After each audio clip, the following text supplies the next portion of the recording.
Every villainess has a tragic origin story, and Cassandra Eclipse is no exception. Starved for love after losing her family, she grew up desperate for any scrap of affection she could find. Things finally looked up when she got engaged to the Crown Prince. It was supposed to be her ticket to a happy life. That dream died the moment the prince chose the Saintess instead. He called off the engagement, leaving her in the dust. Jealousy pushed her over the edge, turning her into a villainess who met a gruesome end. As a game character, she never even realized her fate was sealed from the start. Or so the story should have been. Awakening on her 15th birthday comes with a bizarre twist. Floating text boxes fill the room, and it feels like a whole crowd is watching her every move. The floating letters are total gibberish, and the voices behind them are even more of a mystery. Nothing about this situation makes any sense. Still in bed, she stares at the weird floating window. Hey, what is this? The window is filled with random comments like, she is on a live stream. She tries to keep her cool while asking if they want a formal introduction.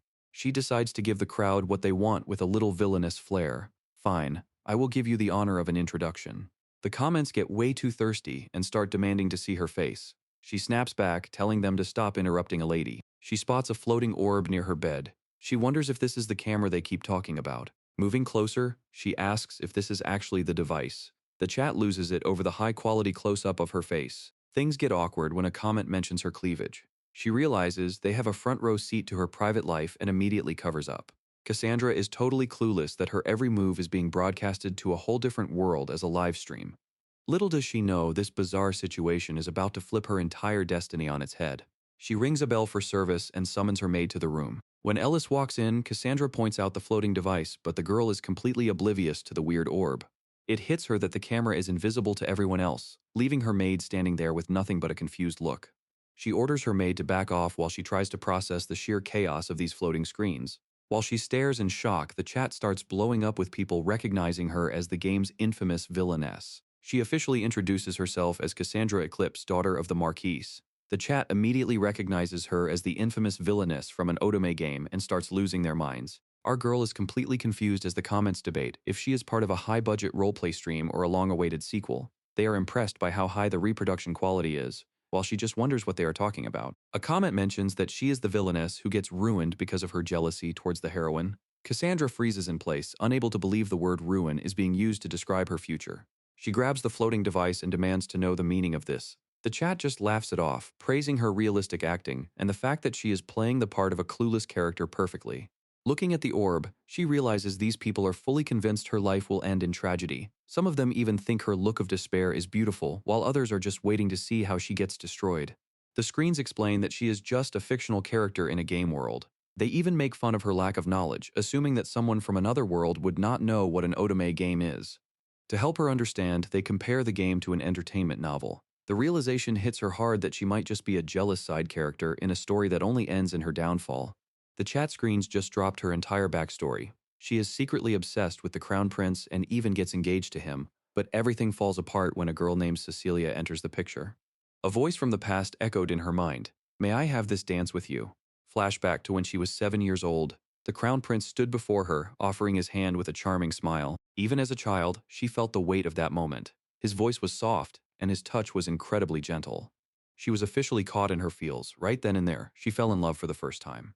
Back in the real world, Cassandra is stressing. This story was her own secret, so how does the chat know about events from her childhood? The comments keep receipts, identifying the heroine as a silver-haired beauty from the Emerald Rose house. As the details line up, our villainess is starting to realize her future might be cooked. She points to her head with a smug grin. There is no daughter named Cecilia in the Emerald Rose house, so she is certain the chat must be mistaken. The chat starts laughing at her expense, calling this the villainous ruin stream. Cassandra does not appreciate the joke and snaps back at them for making her look like a fool. Viewers start theorizing that this world might just be slightly different from the game they know. Someone suggests that the heroine was actually a commoner who became a saintess before being adopted into a noble house. Cassandra laughs off the theory, claiming that saintesses are nothing more than legends. She is certain the prince would never choose an uncultured girl who only recently gained a title. She strikes a proud pose and reminds the audience of her high status as the daughter of a marquise. With her family's power behind her, she is convinced that her ruin is impossible. Tired of the lies, she throws the floating orb right out the window. Her peace only lasts a second before the device defies gravity and flies right back into the room. The stress of the situation is starting to take a toll on her energy. She rings her service bell for help, and her maid immediately opens the door to see what she needs. Our girl is hyped to see her favorite maid calling out to Liz the second the door swings open. The maid just smiles, asking if she was the one who rang for help. Cassandra is clearly not a morning person and leans into her maid for some emotional support. She admits to being tired already, while the maid wonders why she is up at such a crazy hour. As they move through the room to get her ready, the maid drops some casual tea. She mentions that a mysterious figure has recently appeared in the country. The news is official. A saintess is in town, and the maid is all smiles while Cassandra stands there frozen in place. The gossip gets even more stressful as the maid mentions a noble family is already planning to adopt the newcomer. Cassandra can only react with a series of stunned faces in the background. This is basically a nightmare scenario for our villainess. She stares into the distance with a look of pure disbelief, wondering how things could go south so fast. Reaching her limit, she asks if the floating screens are some kind of gods. The chat just laughs at the perfect timing. Identifying themselves only as listeners, since they aren't gods, she settles on calling the voices listeners while trying to process the fact that she is being watched by a crowd. Future predictions are hard to buy into, but she can't help but ask if the rumors of her ruin are actually true. The screen drops a massive reality check, claiming her loyal maid Liz is destined to betray her and start her villain era. No way. Memories of their 5 years together as sisters flood her mind, making the idea of betrayal feel like a sick joke. According to the chat, Liz was bribed to set up a trap for her 15th birthday. Realization hits hard because that birthday is today. The scene shifts to the grand ballroom for Cassandra's 15th birthday party. Nobles crowd the hall, unaware that the script is about to be flipped. The ballroom is already buzzing with rumors about a saint appearing in the kingdom. Word says the Emerald Rose House just adopted a 14-year-old commoner to take the title. The credibility of the chat is hitting a new high as she starts to admit they might be right. Everything is lining up exactly like they said it would. She has already put the other maids on watch duty to monitor every move Liz makes. It is time to follow through with the plan. Admitting the truth is painful, but she needs a solid counterplay. She refuses to let her scripted ruin become a reality. The listeners argue that she should let the betrayal happen now to avoid worse surprises later. Cassandra sees the logic, but she is still mourning the friendship they once had. The chat drops a bombshell about a secret mastermind pulling the strings. Someone is using Liz as a pawn to steal the power of the Marquis house. The memories of them growing up together make the truth even harder to swallow. She still struggles to believe her sister figure is a traitor. Time to verify the facts and face the music. Just as she gathers her resolve, a voice catches her off guard. Lester finally shows up, and the vibe check is a total fail. Cassandra is absolutely shook, wondering if her bro just caught her talking to an invisible audience. She tries to save face with some basic talk about the weather, but the silence is heavy. Lester just ice cubes her and walks off, leaving our girl feeling totally invisible. He disappears down the hallway without saying another word. Cassandra is left in the dust, watching the gap between them grow even wider. It definitely stings that he won't even look her in the eye, but there is no time to mope. The chat is already sending their support while she locks in on her real goal for the night. Time to enter the lion's den and see if the spoilers were true. She heads for the ballroom, knowing that the listener's warnings are her only edge. Main character energy at its peak. She greets the room with a perfect curtsy while secretly plotting to take down whoever corrupted her friend. The party is officially jumping and the nobles are everywhere. Things are just getting started when a girl comes rushing through the crowd, calling her name. Needing the truth, she pulls a maid aside and gets a tip that confirms everything. It wasn't just a story. Liz really did let something slip. The pieces are starting to fit together. Before she can plan her next move, a voice from the shadows calls out to her. Liz shows up with a smile, telling her a guest is waiting in another room. Cassandra instantly feels the vibe shift because she knows this is exactly how the betrayal starts. They start heading down the long hallway, but Liz is looking visibly stressed. She barely manages to keep her cool as they get closer to the destination. Stopping in her tracks, Cassandra catches the maid off guard. Liz completely fumbles her words, looking like she just got caught red-handed. Despite the obvious tension, the maid quickly looks away and insists everything is fine. She is clearly hiding something, but she is not folding just yet. Cassandra tries to press for more info, but Liz just bows her head in apology. The guilt is written all over her face, yet she refuses to speak up. After making a quick excuse about her other duties, Liz turns her back and walks away. Left alone in the dark, our girl is left wondering why her closest friend would do this to her. Standing alone in the massive hallway, Cassandra is crushed. She really wanted the predictions to be wrong, but the silence speaks louder than words. Clenching her fist, she refuses to give up just yet. The chat is going wild with support, telling her to stand her ground until they get the proof they need. Entering the room with a cold gaze, she demands to know the meaning of this. It is time to find the person responsible for corrupting her loyal maid. The guy waiting for her is the son of the Caprix Viscount house, and he is looking way too pleased with himself. He claims he had the maid set this up because she was being too shy to respond to his feelings. Cassandra sees right through his act, knowing he just wants the power of her family name. The audience is shouting at her to just call the guards and end this clown show immediately. He breaks out into a creepy laugh, telling her it is time to confirm their love. Our girl is just standing there, looking like she is about to lose her lunch.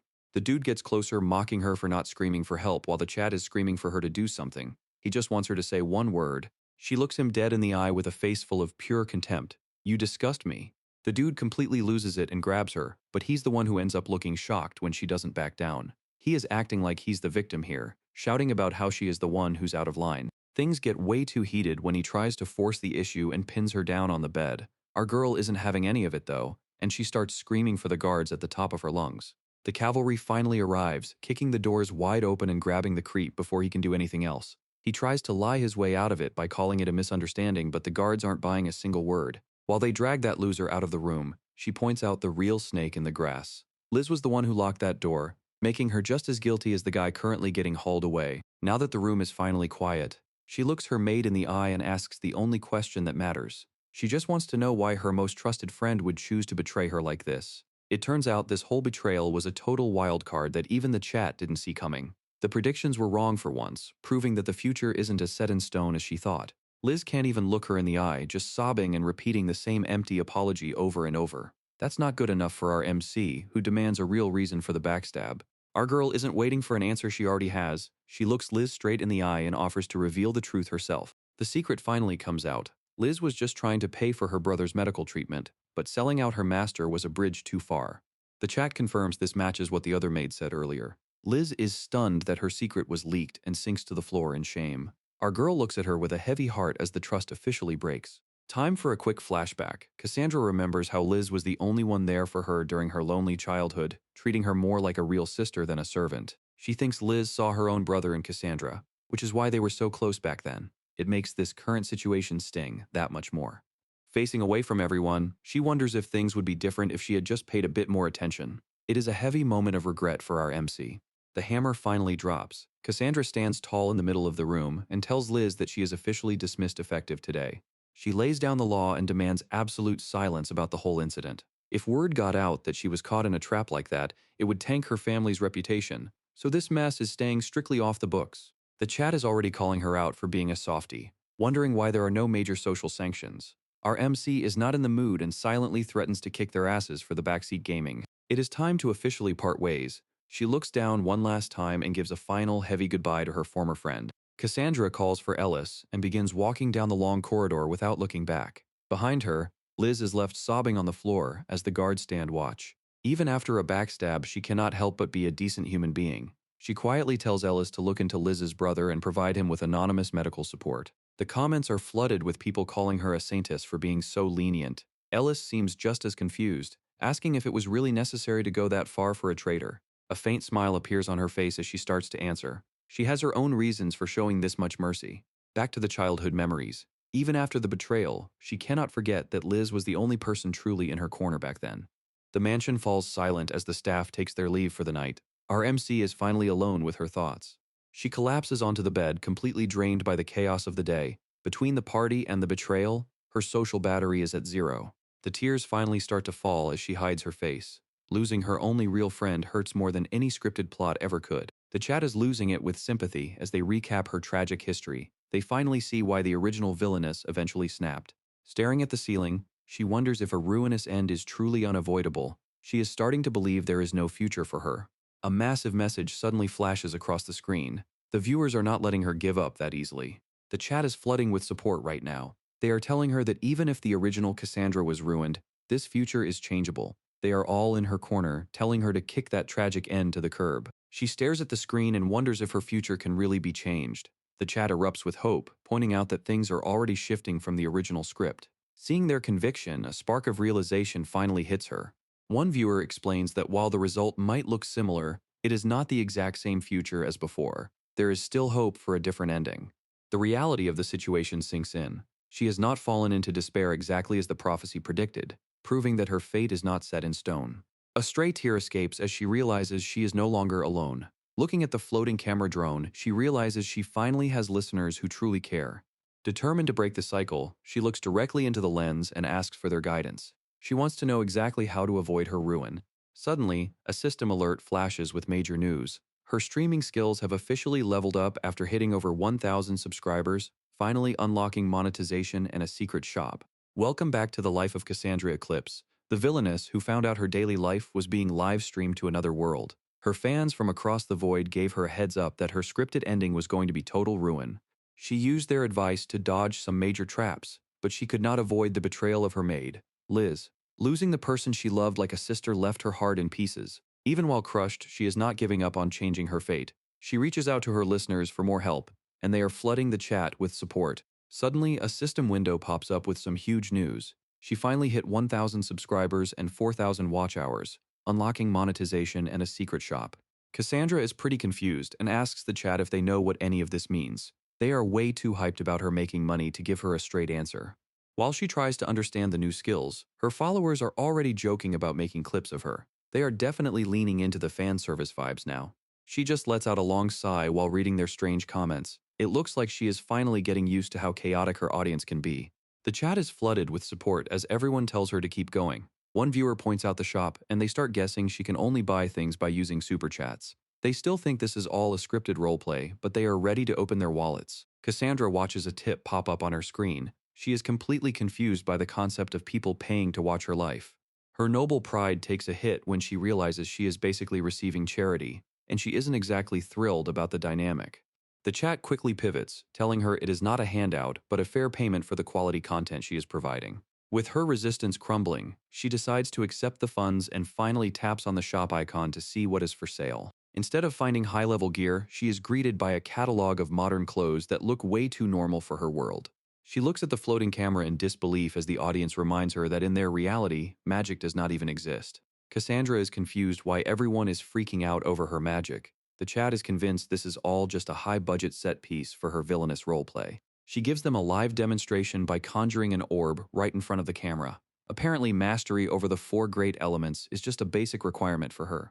The chat is losing their minds over the fireball and starting to realize this might not be fake. Cassandra just looks at them like they are the ones who are crazy. While she tries to figure out their reaction, the viewers notice something even weirder. Her monetization was approved instantly, and super chats are already hitting her balance without any delay. Someone in the chat remembers a detail about her world having 2 moons and asks for proof. Cassandra walks over to the window to show them exactly what they want. She throws open the curtains to reveal 2 moons hanging in the night sky. For her, this is just a regular Tuesday night, but for the viewers, it is a reality check. Cassandra looks up at the breaking news banner that just appeared in the middle of her room. Most of the viewers are losing it, while a few skeptics are still convinced she is just a high-level isekai tuber. The chat is losing it, wondering if she is some high-level VTuber, but Cassandra is just trying to navigate the shop menu without a manual. She is overwhelmed by the spam while asking for some basic tech support. She spots a young lady-style outfit that looks decent and wonders if she should just send it. It is a bit of a gamble, but she is ready to click buy. A cardboard box teleports out of the void right into her room. The viewers are freaking out over the instant delivery while she just stares at her new loot. Cassandra hits them with a reality check, confused why they are so shocked by a box after seeing floating windows and cameras. She is starting to realize her audience might be from a place where magic is not a thing. Enough with the fashion show, she is ready to get down to business. She starts unpacking the clothes as she prepares for a serious talk. She crosses her arms and addresses the stream with a heavy request. She needs their collective brainpower to help her dodge the ruinous ending the script has planned for her. The chat finally realizes the stakes are real when she brings up her inevitable downfall. She reminds them that they were the ones who predicted this mess in the first place. Cassandra leans in with a pout, demanding to know the truth before she starts sulking for real. The chat is already losing it over how cute she is being. Things get meta as the chat brings up the concept of an otome villainous story, where dodging a bad end is literally the whole point. Cassandra is left wondering if she is actually inside some kind of game script. She realizes her listeners aren't all-knowing gods since they cannot give her a straight answer on the future. It is time to stop blindly following orders and start gathering her own intel. She looks right at the floating drone and demands to know exactly what leads to her downfall. The chat starts scrolling with an answer that is definitely going to hurt. The chat drops a truth bomb revealing that jealousy is the root of all her future problems. Apparently, she goes full villain mode the moment her fiancé starts eyeing the new saintess. If she just stays away from the dark side, she should be fine. But Cassandra seems weirdly unsure about that. The viewers are confused why just avoiding evil is such a high bar for her. Standing alone in her room, she reflects on the fact that her downfall is tied entirely to her own emotions. She wonders if she can really stop herself from snapping when things get personal. Thinking about her fiancé getting close to another girl has her in a tailspin. She admits that keeping her cool and avoiding the green-eyed monster might be harder than she thought. The chat is loving this side of her, spamming the screen with how cute she is. It gets so loud that she finally snaps and tells the viewers to pipe down already. Enough with the compliments, she needs actual survival tips. She demands they find a different way to stop her from hitting that scripted dead end. A galaxy brain suggestion drops from the chat. If the whole problem is a cheating fiancé, then she should just skip the engagement from the start. That is the light bulb moment she needed. No engagement means no romance drama, and no romance drama means she is in the clear. Teasing from the viewers starts because she is giving up on her crush so easily, but she is standing firm. 100 years of love would vanish instantly if it meant getting cheated on. So her next man has to be loyal. Everything takes a dark turn as the chat reveals jealousy is not the only threat. Her whole family is scheduled for a downfall, and the reality of the situation hits her hard. Cassandra hits a pose in her new outfit while Liz watches on in total confusion. She ignores the maid's concerns, declaring the new look a perfect fit before getting ready to move. The scene shifts to the massive mansion library. Step 1 in avoiding a death flag is gathering every scrap of information she can find. While browsing the shelves, she admits her family's predicted downfall still feels like a glitch in the system. The chat keeps it real, reminding her that the impossible is exactly what is going to happen. Our girl wants to know the specifics of her scripted end. The camera drone zooms in as it prepares to show her the nightmare. A vision of the future reveals a mob holding torches high against the night sky. They are baying for blood and screaming for the death of Cassandra Eclipse. An angry crowd swarms the mansion gates with fire and zero chill. They have branded her a wicked woman for allegedly harming the saintess. The commoners blame her for every tragedy, from the plague to the famine. They are convinced she is the one who brought down divine punishment on the land. The scripted ending shows our MC standing before a massive crowd of thousands. She looks completely broken, wondering why she could not just have a happy life. Her breakdown continues as she screams that she is not the wicked one. She pins all the blame on another woman while totally losing her mind. Back in reality, the chat drops a link to a full explanation video of her downfall. It is looking way worse than she expected, and she can barely process the receipts. The chat breaks it down for her. Branch family members are allegedly spreading rumors that her misconduct brought a plague and famine upon the land. It is a triple threat of bad luck. Her own mistakes, natural disasters, and a power-hungry Branch family are all working together to end her. Sitting in the library, she realizes the upcoming party is going to be a Shark Tank. If her brother falls from grace, the Branch family is waiting to swoop in and take everything. The lore on her brother is pretty heavy. Lester had to step up as the head of the family at 17 after their parents died in a tragic accident. She realized her brother was carrying the entire weight of their family name alone. Shaking off the gloom, she decided there was no time to be depressed and demanded the story continue. Even if she ignored the Branch family's schemes, the looming famine and plague seemed like unstoppable disasters. The chat dropped a bombshell, claiming neither the plague nor the famine were actually natural events. Realizing her interdimensional viewers had knowledge far beyond her world, she leaned in as they promised a solution for these man-made disasters. They urged her to act regardless of something called cost-effectiveness, a term that left her confused. After a quick explanation that it was just about balancing costs and results, the gears in her head finally started turning. The chat drops a logic bomb about zombie apocalypses. Investing all your assets into a maybe is just a waste of money. Flip the script though, and if that disaster is guaranteed, you would take out a loan just to stay safe. Survival becomes the only thing that matters. Cassandra gets the message to actually stand a chance at surviving. She has to find a way to persuade her brother. Coming at her brother with a future premonition sounds like a fast track to the psych ward. To make things worse, the chat only knows the heroine's side of the story. Staring at a book on domestic affairs, she realizes she is out of options. She is going for the direct approach. She asks the chat for an exact countdown to her downfall. 3 years until she is 18 is not nearly enough time to fix this mess. She finally makes her choice. She would rather fail trying than live with the regret of doing nothing. Cassandra tells the chat to pipe down after they start roasting her about her past obsession with the prince and how it led to her downfall. Convincing her brother seems like a lost cause since he cannot stand her, but she does not have many other options. Her gloom is interrupted when a new message from the chat catches her eye, leaving her stunned. She jumps up, demanding to know if what she is reading is actually true.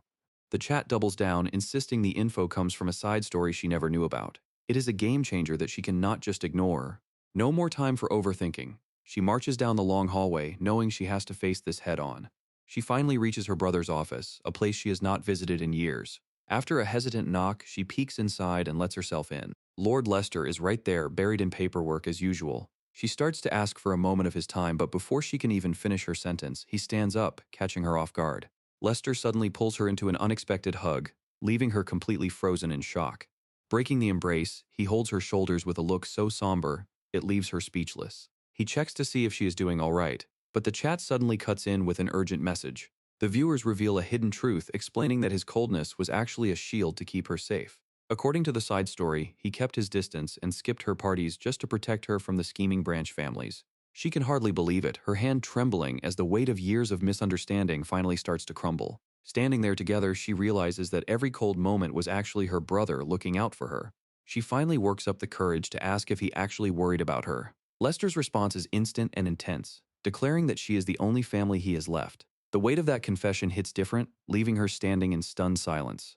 Tears finally spill over as she reaches for him. They share a tight hug while she tells him she loves him too. Our MC is fried by the emotion, her face turning bright red. Meanwhile, the chat is having a field day, clipping the moment and calling her adorable. She tries to apologize for the mess, but Lester is busy blaming himself for missing the branch family movements. She realizes that things might have gone differently if she had just talked to him from the start. She decides it is time to stop the pity party and look forward. The plan is the only thing that matters now, and Lester cannot help but agree. She asks him to handle the situation discreetly, just like they planned. Lester agrees immediately, promising to do whatever she wishes. The strategy is simple. By keeping the scandal quiet, they can force the Viscount to kick his son out while keeping a favor in their pocket. This is the best way to weaken the house without throwing Liz under the bus. Lester notes how much she cared for Liz. He asks if this plan is really okay, because making the truth public could have easily wiped out the entire Viscount house. Cassandra is stunned, realizing how far her brother went just to protect her and her friend. A single tear wells up as the weight of his hidden care finally hits home. Lester calls out when she goes silent, but she is busy reading the flood of support from her viewers. The chat is going wild for her, giving her the strength to swallow her tears and clench her fists. She looks up with a warm smile and offers a sincere thank you. It is time for her to stop being a passive player, because she has something important to tell him. Lester wonders if this is still about the maid, but she shuts that down fast. She reminds him that she officially turned 15 yesterday, and that means she is no longer a child. Our girl is finally stepping up. She declares that from this moment on, she is graduating from being the little sister who just waits to be protected. She calls out the truth of yesterday's incident, knowing someone was targeting their family title. She realizes he hid the details to spare her feelings, but those days of keeping secrets are over. She is not backing down, declaring that she will face whatever comes right alongside her brother. Our girl keeps it real, admitting it is crazy to ask for his trust when she has zero accomplishments under her belt. Lester is totally stumped and wants to know exactly what her next move is. Dropping a major request, she asks her brother to put her in charge of the capital slums. The area is just starting to rot, but within 3 years it will become the ground zero for a massive plague. She is determined to step in now before the clock runs out and the damage becomes permanent. Lester admits he was worried about that place too, but he is not convinced yet. Lester gets real with her, warning that the citizens are not just toys for her to play with. He makes it clear that if she fails, innocent people will be the ones paying the price. She does not back down. Standing her ground, she tells him flat out that she is not taking this lightly. She is fully aware of the stakes, knowing a single mistake could destroy her house and leave her brother in ruins. She knows her choices carry the weight of every person in their territory. Looking out over the crowd, she realizes that failure would lead her straight to ruin. Her eyes are sharp and filled with a new kind of focus. She looks him in the eye with total confidence. She is dead serious about this. Lester asks what her actual plan is if he hands over the keys. She is already thinking ahead, focusing on creating jobs and boosting productivity in the area. He admits her logic is good, but the execution is the real problem. Cassandra just gives him a look that says she is already one step ahead. Lester looks at her with a sharp eye, questioning if she can actually handle the weight of the slums. Cassandra stands her ground, asking for the chance to prove herself with a solid plan if he gives her the authority. She realizes she doesn't have to carry the burden alone when she has a whole world of experts watching her stream. Relying on her listeners for guidance, she gives her brother a firm and confident yes. Standing tall with newfound confidence, she vows to prove her worth through actual results. She is done being just a puppet of fate and is ready to take charge.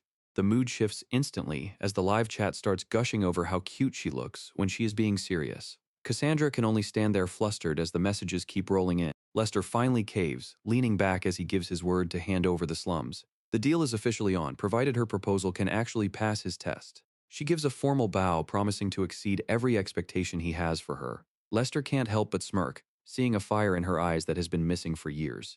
Lester thinks to himself about how his little sister is finally standing on her own 2 feet. The sentimental moment ends quickly when he finally asks why she is dressed in such a strange outfit today. She twirls to show off the dress and asks if it suits her. Bro calls it beautiful but notes the design is totally new to him, so she starts to explain the origin. She hits him with a wink and reveals the truth. These clothes were actually bought using her super chat earnings. Lester is left blinking in confusion at the weird term. The chat is already laughing because they recognize the modern style immediately. She tells her brother she is heading off to draft the formal proposal. This is officially the first move in her plan to save the territory. Her eyes are set on the prize. She is going to dodge her tragic fate and finally win a future worth living. The grind is paying off. She just crossed 100,000 subs, leveled up her streaming skill, and unlocked new items in the shop. Walking with purpose, she is ready to flip the script and start her slum reform immediately. Standing in the hallway, she vows to craft a proposal her brother simply cannot reject. Back at the library, things were supposed to be easy, or so she thought. A system message flashes across her vision, refusing to give her any concrete advice on the matter. It turns out any knowledge that pushes civilization forward is strictly banned by a filter. The chat is already venting about their agricultural tips getting rejected by the system. Realizing she cannot just rely on her viewers for every answer, she feels the pressure mounting. The chat tells her to keep her head up, and she resolves to handle the heavy lifting herself. The chat points out a shop update, and looking closer, the inventory definitely grew. A whole new section of books is now available for purchase. She spots titles for martial arts and magic books. Our girl wonders if these are actual skills she can learn on the fly. The lineup features books on agriculture and livestock, including a guide on compost. The viewers are losing it over the perfect timing and urge her to buy them right now. Strangely, the text is perfectly readable despite being from the viewer's world. These modern farming guides are a game changer for her reform plans. Having this knowledge might finally let the chat give her some real advice. She opens the first volume to find a starting point while the listeners wait for a preview. The pages describe something called continuous cropping disorder, a universal issue she finds quite interesting. The chat calls it a standard trope of her situation, though she has no idea what they mean by that. One viewer points out a major catch. They were just able to type out specific farming terms, even though the system blocked those exact words earlier today. Cassandra realizes something huge. As she learns about technical topics from her book, the chat filter breaks and lets the viewers comment on every detail without being blocked. Armed with this loophole, she decides there is only one thing to do. She is going on a non-stop reading marathon to unlock all the forbidden knowledge she can. Several days fly by in a montage of intense study and strategy sessions. She is officially in her bookworm era, working with the chat to plan her next moves for the territory. Proposal in hand, she heads straight to her brother for a formal meeting. Lester is all ears and tells her she can ask him anything she needs. Lester reviews the plans for infrastructure and sanitation. He sees the logic in trading meals for labor to fix up the slums and give the poor some honest work. Everything is going great until he hits a weird curveball. He looks up from the paper and asks why on earth she specifically chose to grow corn. The pressure is on as the chat cheers her from the sidelines. It is finally time to explain the secret strategy they worked so hard to build together. Cassandra keeps it mysterious before dropping the technical details on him. Corn is the secret sauce because it does not trigger the usual soil fatigue that ruins most harvests. They dive deep into the science of soil balance, comparing nutrients and microbes to keep the land healthy. Lester finally understands why traditional farming eventually makes the ground go dead. Lester is blown away by the theory and starts questioning where she even learned this stuff. Feeling the heat, Cassandra goes for the ultimate bluff and claims she had a divine revelation. The chat is absolutely rolling at her fake claim while Lester just stands there processing the insanity. He eventually gives up on the source and tells her to keep talking before things get even weirder. The plan is a perfect closed loop, where chicken waste fertilizes the corn, and the corn feeds the birds right back. This strategy would make the slums completely self-reliant. Lester is catching on fast and wonders if swapping in other vegetables like tomatoes would boost the efficiency. He is essentially reverse engineering crop rotation right in front of her. She admits that the whole goal was just to keep the labor simple so anyone could do it. Deep down, she has just relieved her plan to avoid complicated work. Actually sounds like a genius move. She credits the chat for this entire strategy. It is the secret plan her listeners cooked up to break the script. Mass-producing food usually triggers a total economic collapse. A deflation spiral like this would just lead to lower wages and less spending for everyone. She has to stay low-key and give her brother some logical-sounding arguments. This whole slum project is actually a secret hedge against a future famine. Corn is the perfect loophole since it is usually just for livestock or industry. Mass production does not crash the market when it is treated as a material instead of a meal. The real genius move is that everything changes the moment a famine hits. Those industrial crops suddenly become the only thing keeping everyone alive. Lester gets the theory, but he knows people are not robots. Ordering commoners to start farming is not going to work without a real incentive to move. He still has doubts about motivating the commoners. She hands over her solution to the human problem. proving she has thought through every single detail. Lester is practically short-circuiting as Cassandra drops her next big move. She wants to hire the Red Moon, the underground guild that basically runs the slums. This group is famous for being a bunch of righteous thieves with a habit of betraying their employers. In the original game, they were supposed to frame the Saintess but ended up exposing the villain instead. The chat is practically begging her to make friends with them instead of just hiring them. Cassandra isn't exactly thrilled about hanging out with criminals, but she knows she needs the muscle. Her jaw drops when the chat reveals that the guildmaster isn't just some thug. He is actually a capture target. That means he is top-tier husband material in the eyes of the game devs. The silence in the room is heavy as Lester processes the gamble his sister is taking. She knows her time is running out before the script tries to ruin her life again. Securing an alliance with the Red Moon is the only way she can be prepared for the coming storm. Even though she is standing her ground, her brother is radiating some serious boss energy right now. The pressure is overwhelming, but our girl isn't backing down.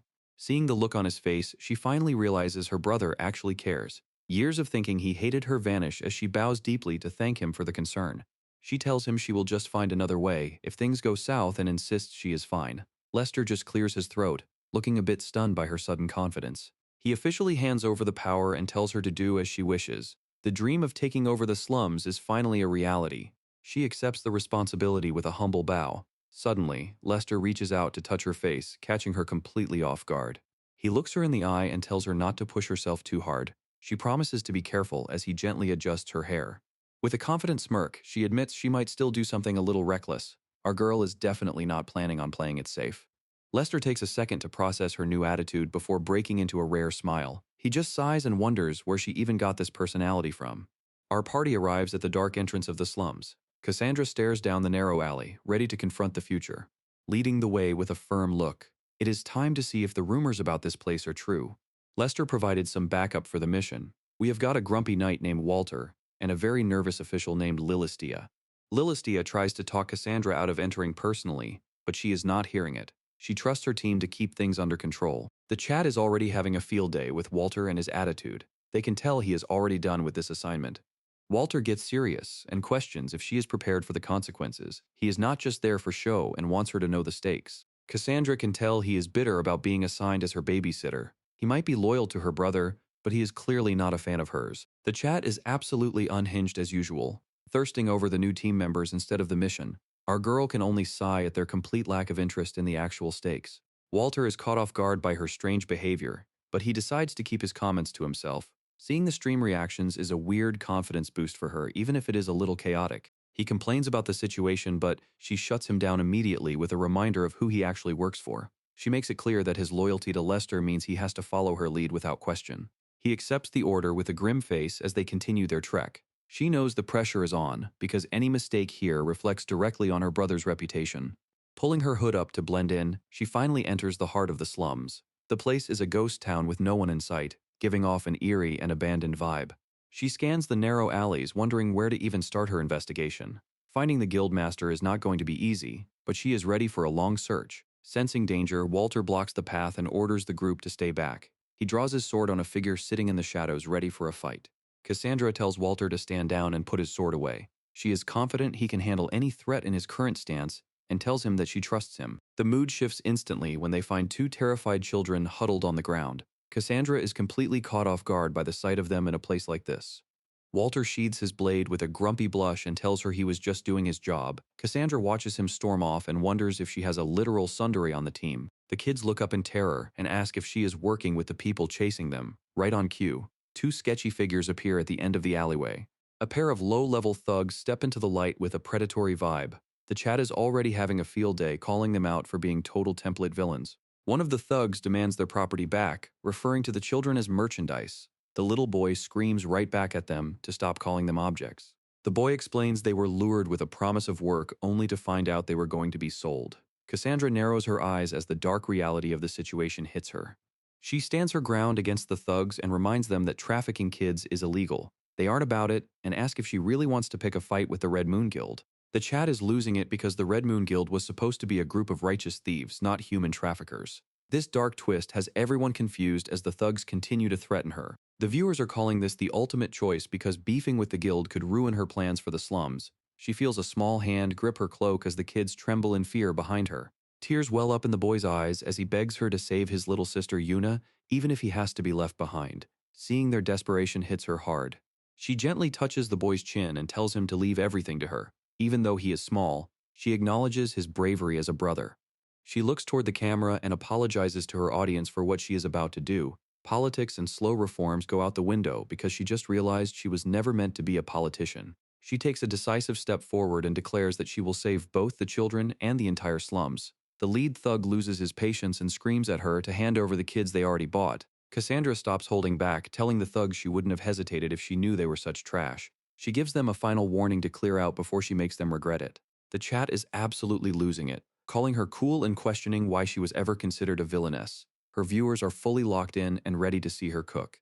Walter has finally had enough and tells them to shut it. He instantly drops one of the thugs, pinning him to the ground with zero effort. He tells the guy to stay still while the lead thug clicks his tongue in annoyance. Seeing his partner get folded so easily has the boss on edge. The lead thug completely loses his cool and threatens to make her a slave too. This dude really does not know when to quit. Cassandra responds with a powerful kick to the face before he can even finish his sentence. The kids watch in shock as she throws his own words back at him. She looks him dead in the eye with pure fire. No more talking, she is about to blow him away. Cassandra gives the command for Walter to restrain the trash. He moves instantly, securing the site while the thugs lay defeated. Seeing him work so fast makes her realize he actually followed an order without complaining. The chat is already buzzing about her combat skills, wondering where she learned that move. Walter looks rattled after seeing her in action. He was definitely caught off guard by her power, and the viewers are calling it an instant fall for our girl. While Walter processes his feelings and hopes he was finally acknowledged, Cassandra is already checking on the kids. She wants to make sure they are safe before doing anything else. The questions start flying about her martial arts, but she has a convenient excuse ready. She just claims she read a beginner manual from another world, which is technically the truth. The situation in the slums is getting complicated. Asking the Red Moon Guild for help now would be difficult, and she needs to find a way to handle the fallout. Her inner thoughts turn a bit dark as she ponders just getting rid of the problem. The chat is egging her on, but someone new suddenly interrupts the planning session.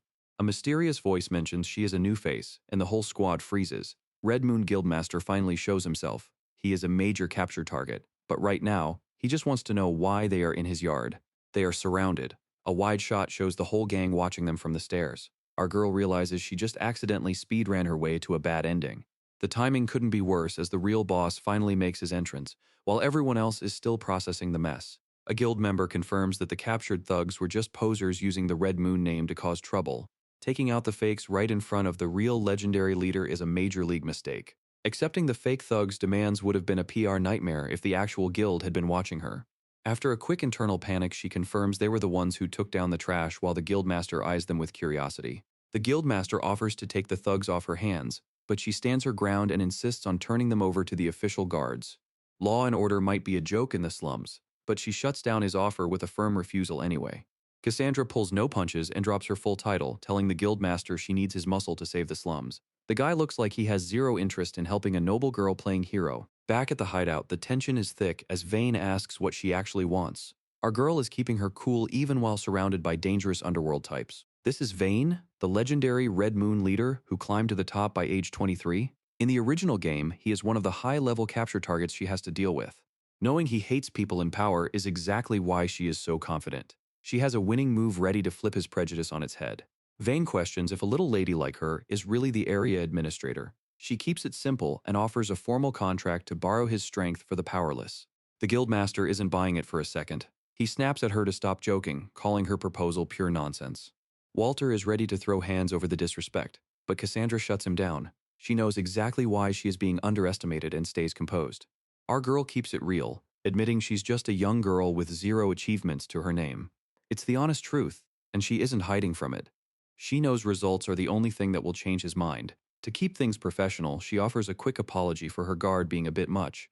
A low chuckle echoes from the shadows as the guild leader finds the situation amusing. Cassandra just clicks her tongue, not in the mood for games. Vane leans back with a cocky grin, calling her an interesting woman. It's the ultimate capture target line that everyone saw coming a mile away. She accepts the remark as a compliment while the chat window starts blowing up. The viewers are clearly loving this interaction way more than she is. He realizes she isn't just another stuck-up noble, but he's still guarding his territory. No one gets to act out of line in his neck of the woods. Expecting his pushback, she signals for the documents to be brought out. Lilistia places the files on the table as the official proposal begins. Vane takes a look at the formal restoration plan for the slums. It is the first real move she's made to prove she's serious about this territory. He flips through the pages and finds himself actually impressed. The details cover everything from farm cultivation to feeding the workers in exchange for their labor. He questions if a little lady like her really planned all this by herself. She just gives a humble smile, admitting she had some help to pull it off. Internally, she is dying of embarrassment while the chat treats her like a tactical genius. They are convinced her humble attitude is just a high-level negotiation strategy. The mood shifts as she makes her final pitch. She needs him to step up as the sole coordinator for every business running through the slums. Vane leans back, calling the idea of working under her for free a massive demand. She just lets out a small laugh, noting she never said it would be unconditional. He waits for the catch, and she doesn't hold back. For this plan to work, she is going to require full cooperation from the head of the Emerald Rose family. Vane finally connects the dots, and it is game over for his poker face. Cassandra drops the confirmation like a bomb, letting the weight of her secret knowledge sink in. This is the ultimate winning move she has been saving. She knows exactly what is eating at him, and she is not afraid to use the secret of his cursed younger sister as leverage. Refusing to be a noble's mistress cost his sister everything. The price for her defiance was a curse that left her bedridden and broken. According to the original script, the Saintess was the only one who could fix this mess. That was supposed to be Vane's path to becoming a loyal ally, but our girl is changing the narrative. She puts the offer right on the table, asking if he is really going to pass up a chance to save his sister. Offering the Saintess power is a deal he simply cannot ignore.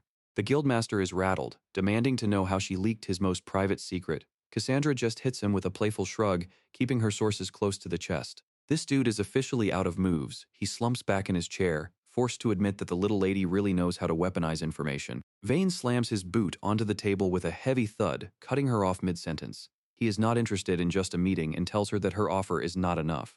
He leans in close, staring her down from behind his raised legs. He demands an absolute promise right here and now that she will cure his sister's curse.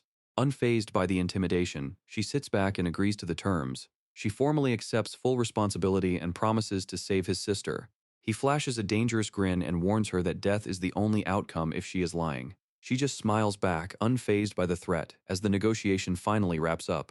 The stream is blowing up as she hits the 500,000 subscriber milestone. The chat is going wild for her. Cool attitude, and another skill level up just popped. Reaching level 4 has unlocked a new collaboration function for her livestream. Something about the update catches her attention as she looks it over. The cool Villainess act finally crumbles as she deflates from exhaustion. That high-intensity meeting took everything she had, and she is ready to drop.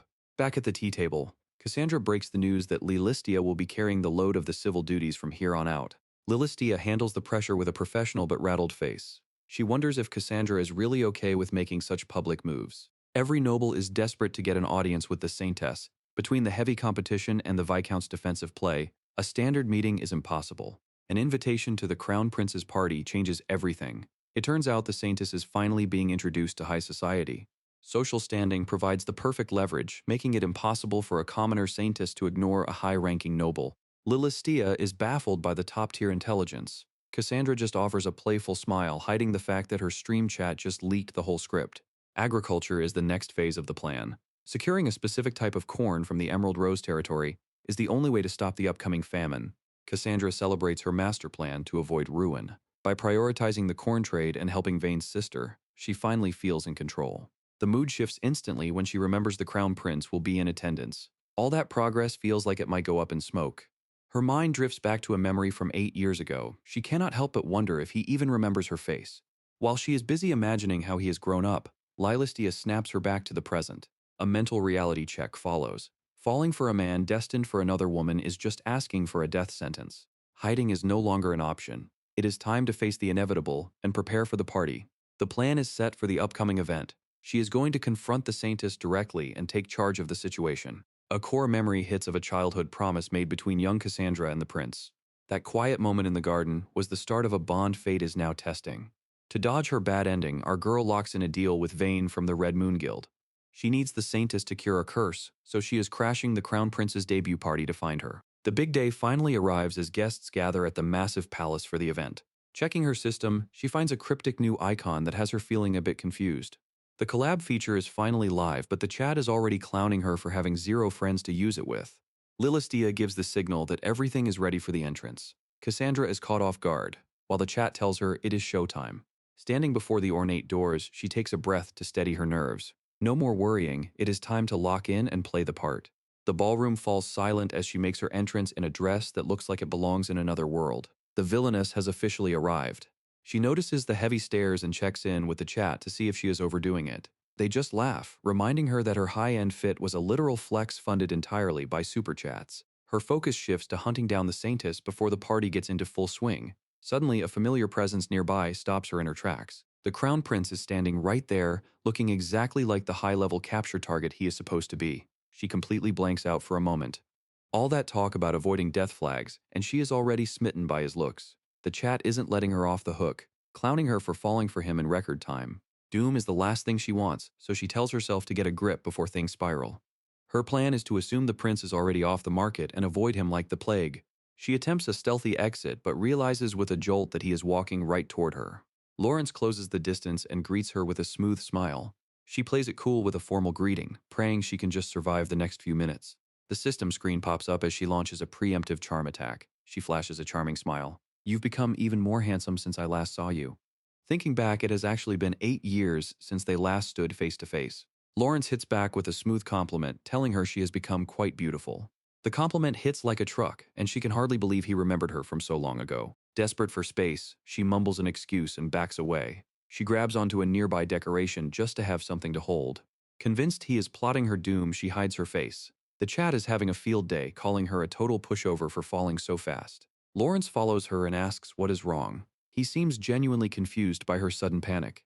Her brain is short-circuiting as she tries to find a way out of the conversation. To pivot, she blabs out the first thing that comes to mind and asks about the Saintess. She keeps rambling about the rumored Saintess and her holy magic. Even while she talks, the word doom is repeating on a loop in the back of her head. Lawrence hesitates for a moment as if he is trying to find the right way to break some news. He reveals that the Saintess's debut has been officially postponed, which catches Cassandra completely off guard. Wait, that is definitely not what the chat told me would happen. This whole situation is diverging from the original Otome game scenario, meaning everything I thought I knew is officially out the window. She stares off into the distance, wondering if her constant meddling has once again rewritten history. Trying to gather intel, she asks if he has met her, and guesses that her commoner background might be causing the delay. Lawrence smirks slightly as he thinks back on their meeting, describing her as an amusing woman. Cassandra immediately freezes in horror when she hears that phrase, knowing it is the ultimate romantic flag for a capture target. Cassandra grills her stream viewers about why they were so hyped during her encounter with Vane. While a memory of his smug face floats in the background, she asks what was so exciting about that moment. As the chat begs her not to be upset, she crosses her arms and warns them that her mood depends entirely on their answer.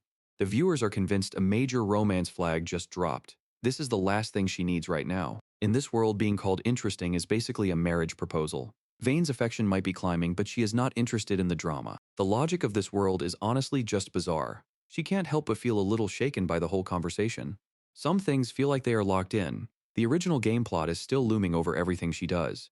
She is aware that he is destined to fall for the Saintess no matter what happens. Lawrence thanks her for the valuable information, having no clue about the anxiety she is feeling. She makes a quick excuse about not wanting to waste any more of his time. As she starts to walk away, she has to remind herself to pull it together. Cassandra is not taking any chances and dips immediately, convinced that staying close to the prince is a fast track to her own funeral. Lawrence can only watch as she vanishes into the party without a second look. Just as she clears out, a new challenger appears to kill the vibe. This dude Nicholas starts poking fun at the prince, asking if he was back to his usual routine of teasing random noblewomen again. Our boy Lawrence is not even bothered, casually explaining that he was just vetting his potential future fiancée. He needs to know if she is actually queen material, or just another face in the crowd. He decides to keep her on the wait list for now since she did not fall for his basic charm. Nicholas is stunned because the prince usually rejects girls on the spot, but this one did not buy into the flattery. It is definitely a first for the prince to not immediately swipe left on a candidate after a 5-minute chat. Usually he declares them unfit for the throne before the conversation even ends. Lawrence officially puts her under surveillance, telling Nicholas to keep a sharp eye on her movements for the time being. Nicholas accepts the mission, knowing that his boss is finally taking someone seriously. He cannot help but think about how weird the whole interaction was. Most girls would be head over heels by now, but Cassandra was the only one who did not let the prince's presence cloud her judgment. Caught off guard by the sudden distance, it is the first time someone has treated his presence with such blatant caution. Watching her walk away while whispering her name, this rejection is a total first for the prince. Left alone at the window, he wonders if she still remembers their past. The girl he once knew seems like a complete stranger now.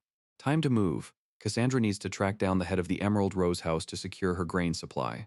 The Saintess might be missing, but her adoptive father is the main goal. Corn deals are way more important than party small talk. Social pressure is hitting a new peak. A group of nobles is swarming their target like sharks, and it is a truly pathetic sight. Thirsty guests are everywhere, hunting for a glimpse of the Saintess. Cassandra tells her chat to take it one at a time while she maneuvers through the crowd. Cassandra walks up to Viscount Terence Emerald Rose, catching him completely off guard. He notes how much she has grown since their last meeting. Cassandra stays focused and asks for a private conversation. She apologizes for the sudden interruption, but Terence is actually relieved to be saved from the other nobles. Keeping things low profile, she mentions a girl suffering from a curse. She wants to recruit the Saintess to help. Cassandra offers to pay for the help, but she can see he is still waiting for a catch. That was just the warm-up. Cassandra drops the real bombshell by asking to buy corn seeds, leaving him totally confused. The Viscount is absolutely floored by the request. Hearing a high-ranking lady ask for agricultural supplies has him doubting his own ears. He keeps guessing what she wants from the Saintess, but Cassandra shuts him down. She is strictly interested in the corn seeds. Corn seeds? She repeats with a stone-cold expression. The Viscount starts panicking and apologizing for making things awkward. Terence is visibly rattled while Cassandra stays perfectly cool. The chat is losing it over the mix-up, but she expected this reaction. He wants a reason for such an odd request, but it is too loud for business. Cassandra hints at a bigger plan while suggesting they find a quieter spot. She asks for an invitation to his estate to talk shop properly. Discussing agricultural secrets in a ballroom full of gossipers is a rookie move. The Viscount takes a second to process the offer. He realizes that a private chat could actually be beneficial for both of them. He gives her the green light to visit. A messenger will be sent soon to set the official date for their meeting. She wraps things up with a perfect bow and heads out for the night. The Viscount is already sold on the idea and counting down the days until their meeting. Victory. Corn is the real MVP here, and our girl is hyped that her agricultural flex actually worked. The chat is already roasting her for almost fumbling the bag when the prince showed up. She tells them to pipe down while trying to hide how much she was actually sweating.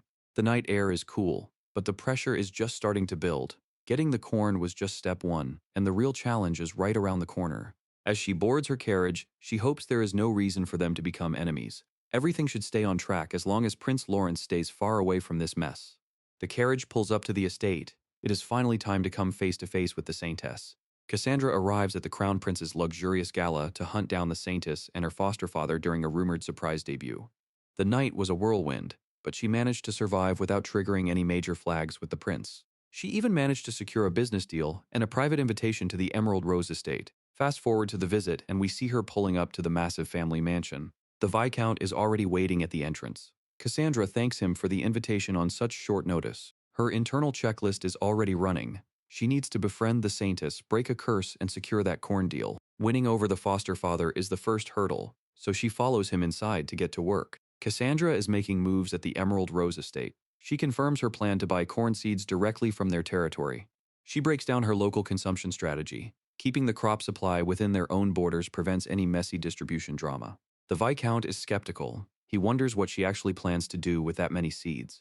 Cassandra keeps it low-key and slides over some top-secret papers. She tells him she is cooking up a new business venture. The Viscount scans the documents, stunned by the sheer scale of the proposal. He questions the logic of using corn feed for poultry, but Cassandra explains that this manufactured approach beats traditional free-range methods every time. She presents a full breakdown of the perks, covering everything from faster growth to total protection from predators. The Viscount is shook by these revolutionary ideas. He admits he has never seen anything like this before. He wonders if it is even possible to pull off. Cassandra keeps it real and admits there will definitely be challenges ahead. She isn't worried about the outcome because she's not doing this alone. She's got an entire invisible audience backing her every move. Turning to her stream, she asks for their thoughts. The viewers are having a total meltdown because they can't handle this rare moment of affection. The Viscount is still confused why she came to him personally when she could just buy seeds at the local market. He's struggling to see the logic in her visit. The mood shifts as she admits her request is actually a bit more complicated than a simple purchase. She lays out her two conditions. She needs the best seeds possible and the experts who actually know how to pick them. She explains the concept of selective breeding for a higher yield. The Viscount admits he's heard the rumors, but there's never been any real proof it works. With a confident smirk, she tells him that the proof has already been found. She just needs a few more minutes to drop some serious knowledge. She requests the Viscount send his top-tier seed experts to train her own farmers back in Eclipse territory. Knowing how delicate the trade is, she explains that she came to him personally to keep the drama at zero. The Viscount hesitates to give away his territory's secrets, so Cassandra offers up some high-level intel as compensation. Promising to teach her own advanced techniques to his farmers is the next part of the deal. The Viscount scrambled to find his words and begged her to slow down for a second. He scans the documents, stumbling over technical terms and the strange sight of a bar graph. His voice rises as he questions if she's actually planning to hand over this level of knowledge. She knows the value of her offer is completely off the charts. Compared to what she is asking for, this trade is ridiculously one-sided. She is dropping advanced science and data visualization that is hundreds of years ahead of its time. It is basically a cheat code for the medieval era. The scale is totally tipped in her favor. She knows that what she is offering is far more valuable than any local specialty corn. The Viscount starts sweating as he realizes he is getting the deal of a century. He asks what other compensation she could possibly want to make it fair. Usually a deal this good would come with a massive catch, but our girl is thinking ahead to the Saintess matter and her own survival. She decides to drop the noble mind games and just be direct. Maintaining a good relationship is her top priority for avoiding doom. With a confident smirk, she says she only wants his goodwill. Keeping things simple is the best way to secure her future. The Viscount hummed as he processed her offer. He realized he couldn't keep asking for more when he was already the one receiving such a massive favor. He made a surprising move by offering to have the curse dispelled for free as a sign of thanks. He wanted to match her generosity with some of his own.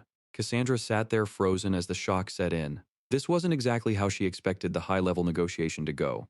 A Saintess power was a legendary level tool that could buy influence with even royalty. Getting that kind of access for free felt like finding a massive shortcut in a high-stakes game. Her original plan was just to use the agriculture data as bait to secure the healing. Now she was seeing that her business partner was actually a total stand-up guy. The chat started confirming that this Viscount was a total cinnamon roll, even in the original game script. He was the type of person who helped people just because it was the right thing to do.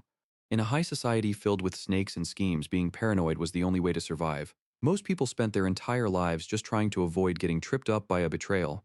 Terrence explained that his house believes goodwill should be met with more goodwill. He believed that honest relationships like theirs could still exist in this world. The mood shifted when he bluntly stated that Cassandra just isn't suited to be a noble. She tried to play it off as nothing, but the observation clearly caught her off guard. Moving the negotiation along, the Viscount asked if she would be willing to meet his daughter. He seemed very eager to make the introduction now that they were on friendly terms. Our girl accepted the invitation while internally panicking and asking the chat for advice. The viewer suggested that the Saintess might actually be a reincarnator from another world. The term Tenseiya refers to someone whose soul was reborn into this world with memories of their previous life. It is a concept that changes the entire nature of their rivalry.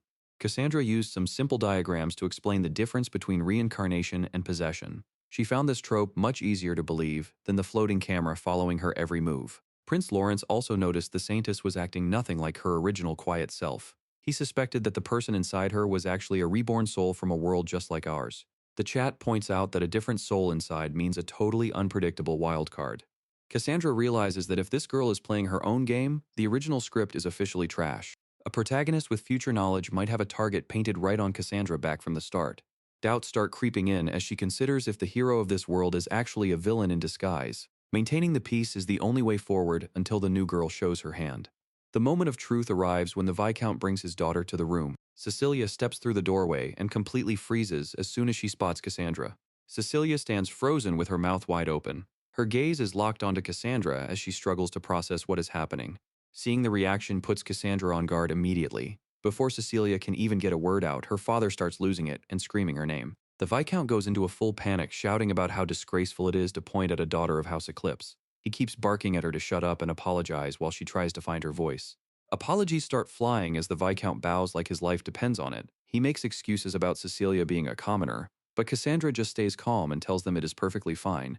The gears are turning as Cassandra breaks down that reaction in her head. She is convinced that this meeting is happening way earlier than the original script intended.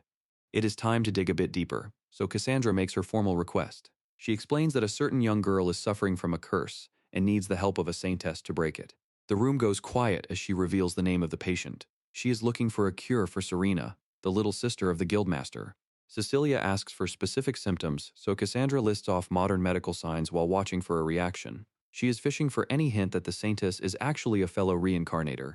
Cassandra watches closely for any sign of recognition, but Cecilia just concludes that it sounds like a curse. It seems the bait did not trigger the big reaction she was hoping for. The Viscount starts panicking that his daughter offended the guest, but Cassandra just laughs it off and says she makes mistakes too. Her calm attitude is throwing everyone for a loop.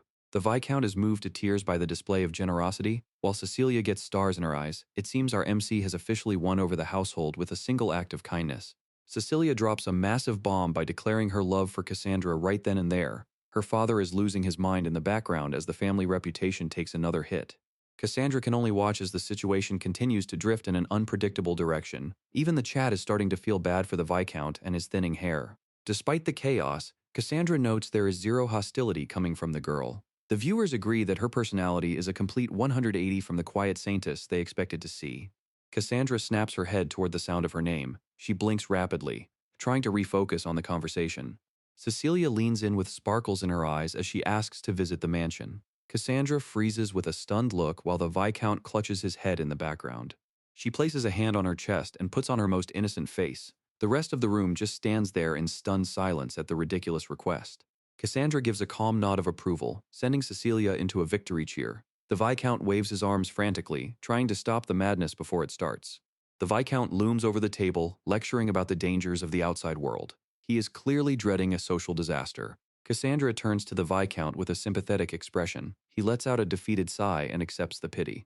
Cecilia pouts and drops her head when she realizes she is not getting any backup. Cassandra keeps her smile steady, siding with the logical concerns of the father. Cassandra points out that the power of a saintess is basically a walking cheat code. In this world, that kind of influence is something everyone would be desperate to control. She gives a playful smirk and suggests just locking Cecilia up in her mansion to keep her safe. Cecilia has a total system failure at the sudden thought of being kidnapped. The Viscount is currently going through a midlife crisis. He knows she is being generous, but her methods are definitely not standard noble protocol. Little does he know Cecilia is actually into it. She is already imagining that being locked away by a gorgeous villainess is some kind of weird reward. Cecilia jumps forward and begs Cassandra to help her convince the Viscount. Our MC is starting to realize she might have recruited a true chaos gremlin. Even with the knowledge that this girl is a reincarnator, her goals remain a complete mystery. Cassandra cannot understand why she is so desperate to reach the Eclipse territory. It is time to drop the games and get some real answers. She needs to know exactly what this girl is planning before they take another step. Cecilia looks at the Viscount with big eyes and asks if she can just be friends with Cassandra. The room goes quiet as everyone waits for the dad's brain to finish loading. The Viscount stammers about the social implications, but Cassandra shuts it down by saying it's not a literal friendship. He looks like he is doing high-level math just to understand a simple conversation. This deal basically makes Cassandra the official sponsor and cleanup crew for Cecilia's future mistakes. It is a high-stakes babysitting job where one wrong move could ruin a reputation. Without any further pressure, the Viscount gives in and accepts the proposal. Cassandra wins the negotiation with a single look and an immediate decision. He reflects on the true value of a saintess and why she needs such heavy-duty backing. In his mind, a girl with this much power needs more than just a family. She needs a shield. Cecilia is already doing a victory dance while her father tries to find a polite way to mention her bizarre personality. He just wants someone who will not run away when the weirdness starts. The daughter pouts about her personality being normal while the Viscount tries to walk back his comments. Cassandra is officially stuck with a girl who might be more trouble than she is worth. Cassandra is officially done with the nonsense as Cecilia continues her outrageous behavior. She can only stare blankly while the girl celebrates her latest win. She realizes that Cecilia is actually pretty likable and decides that she doesn't find the girl unpleasant at all. The offer to visit the Eclipse territory is made, and Cecilia immediately loses her mind with joy. It is a win for both of them as they celebrate the new arrangement. Viscount Terence Emerald Rose sees his chance to offload some stress. He bows low and practically begs Cassandra to take responsibility for his daughter. She accepts the task with a calm smile. Elsewhere, a massive domed hall stands ready for whatever comes next. Inside the magic hall, Cecilia completely drops her guard and starts shouting about how amazing other worlds are. Cassandra catches the slip immediately and realizes the girl is not even trying to hide her identity as a reincarnator. The chat starts buzzing with concern about how dangerous the situation could get. Cassandra just gives a simple confirmation as she prepares for the next phase. Cecilia danced around the hall while Cassandra weighed the risks. If the soul inside that body really had changed, the future was no longer set in stone. She wanted to hold on to that hope. A different person meant a different ending, and she was ready to bet on it. Cecilia was already jumping for joy, eager to test out the teleportation magic. Cassandra kept it cool, reminding her that there was no need to rush. The mood turned ice cold when a group of guards stepped in. By order of the Crown Prince, the teleportation array was now under lockdown. A false report had reached the palace claiming House Eclipse intended to kidnap the Saintess for profit. The prince was moving fast to shut down the alleged plot. Lawrence looked at her with eyes full of disappointment. He admitted that he actually thought she was different from every other noble in the capital. Cassandra froze, her mind racing as she realized she had been framed. The realization that the prince himself was behind the move left her speechless. With a massive showdown at the estate as Nicholas and his guards corner Cassandra and Cecilia, someone definitely snitched because they are getting hit with a tip-off out of nowhere. Cassandra is left reeling, wondering what the crown prince is even thinking with this move. But Nicholas doesn't give her a second to breathe, stepping forward to take control of the situation himself. Nicholas doubles down on the accusations, presenting a document that claims they got a tip about her kidnapping the saintess for profit. It is a blatant frame job, and he is selling it with a straight face. He keeps the pressure on, lecturing her about how the saintess is a national symbol and her every move has massive political weight. He even has the audacity to ask if she understands why kidnapping is a huge no-no. Cassandra quickly clocks him as Nicholas, the son of a count and the prince's right-hand man. This is not just some random guard. The big guns have officially arrived. Nicholas puts on a smug little act, pretending to be honored that a high-ranking noble like her actually knows who he is. That fake smile is doing a lot of heavy lifting for his villain arc. The hostility in the air is thick enough to cut with a knife, and Cassandra knows she is in deep trouble. But then she notices her chat window going absolutely wild, though it is definitely not for the reason she would hope. The chat is absolutely losing it over the guards. They are already starting shipping wars while Cassandra just watches in pure confusion. Apparently, Lawrence and Nicholas are the ultimate power couple in the fan world. Cassandra cannot believe her guides are this degenerate. The receipts are coming in fast, showing Nicholas acting like a protective mother-in-law for the prince. Our girl is genuinely concerned for their mental state. She finally accepts the lore drop with a massive facepalm. It is official. Nicholas is just a total fanboy for the prince. While she tries to process the gossip, the reality of being framed finally hits. The chat realizes they might have accidentally made things way worse for her. Nicholas is absolutely glitching out, trying to deny the accusations with a full-face blush. Cassandra has never seen a man fold this fast. The vibe is officially cooked. She just drifts into the void, wondering how her life turned into a shipping fanfic. Nicholas decides to stop talking in circles and goes straight to the source, addressing Cecilia directly. He starts with a quick apology before getting down to business. He asks point-blank if she is leaving of her own free will, effectively putting Cassandra's life in the saintess's hands. Our girl tries to keep it together, but the internal sweating is reaching critical levels. This is the moment of truth. One wrong word from the saintess right now and Cassandra's social standing is going to be deleted.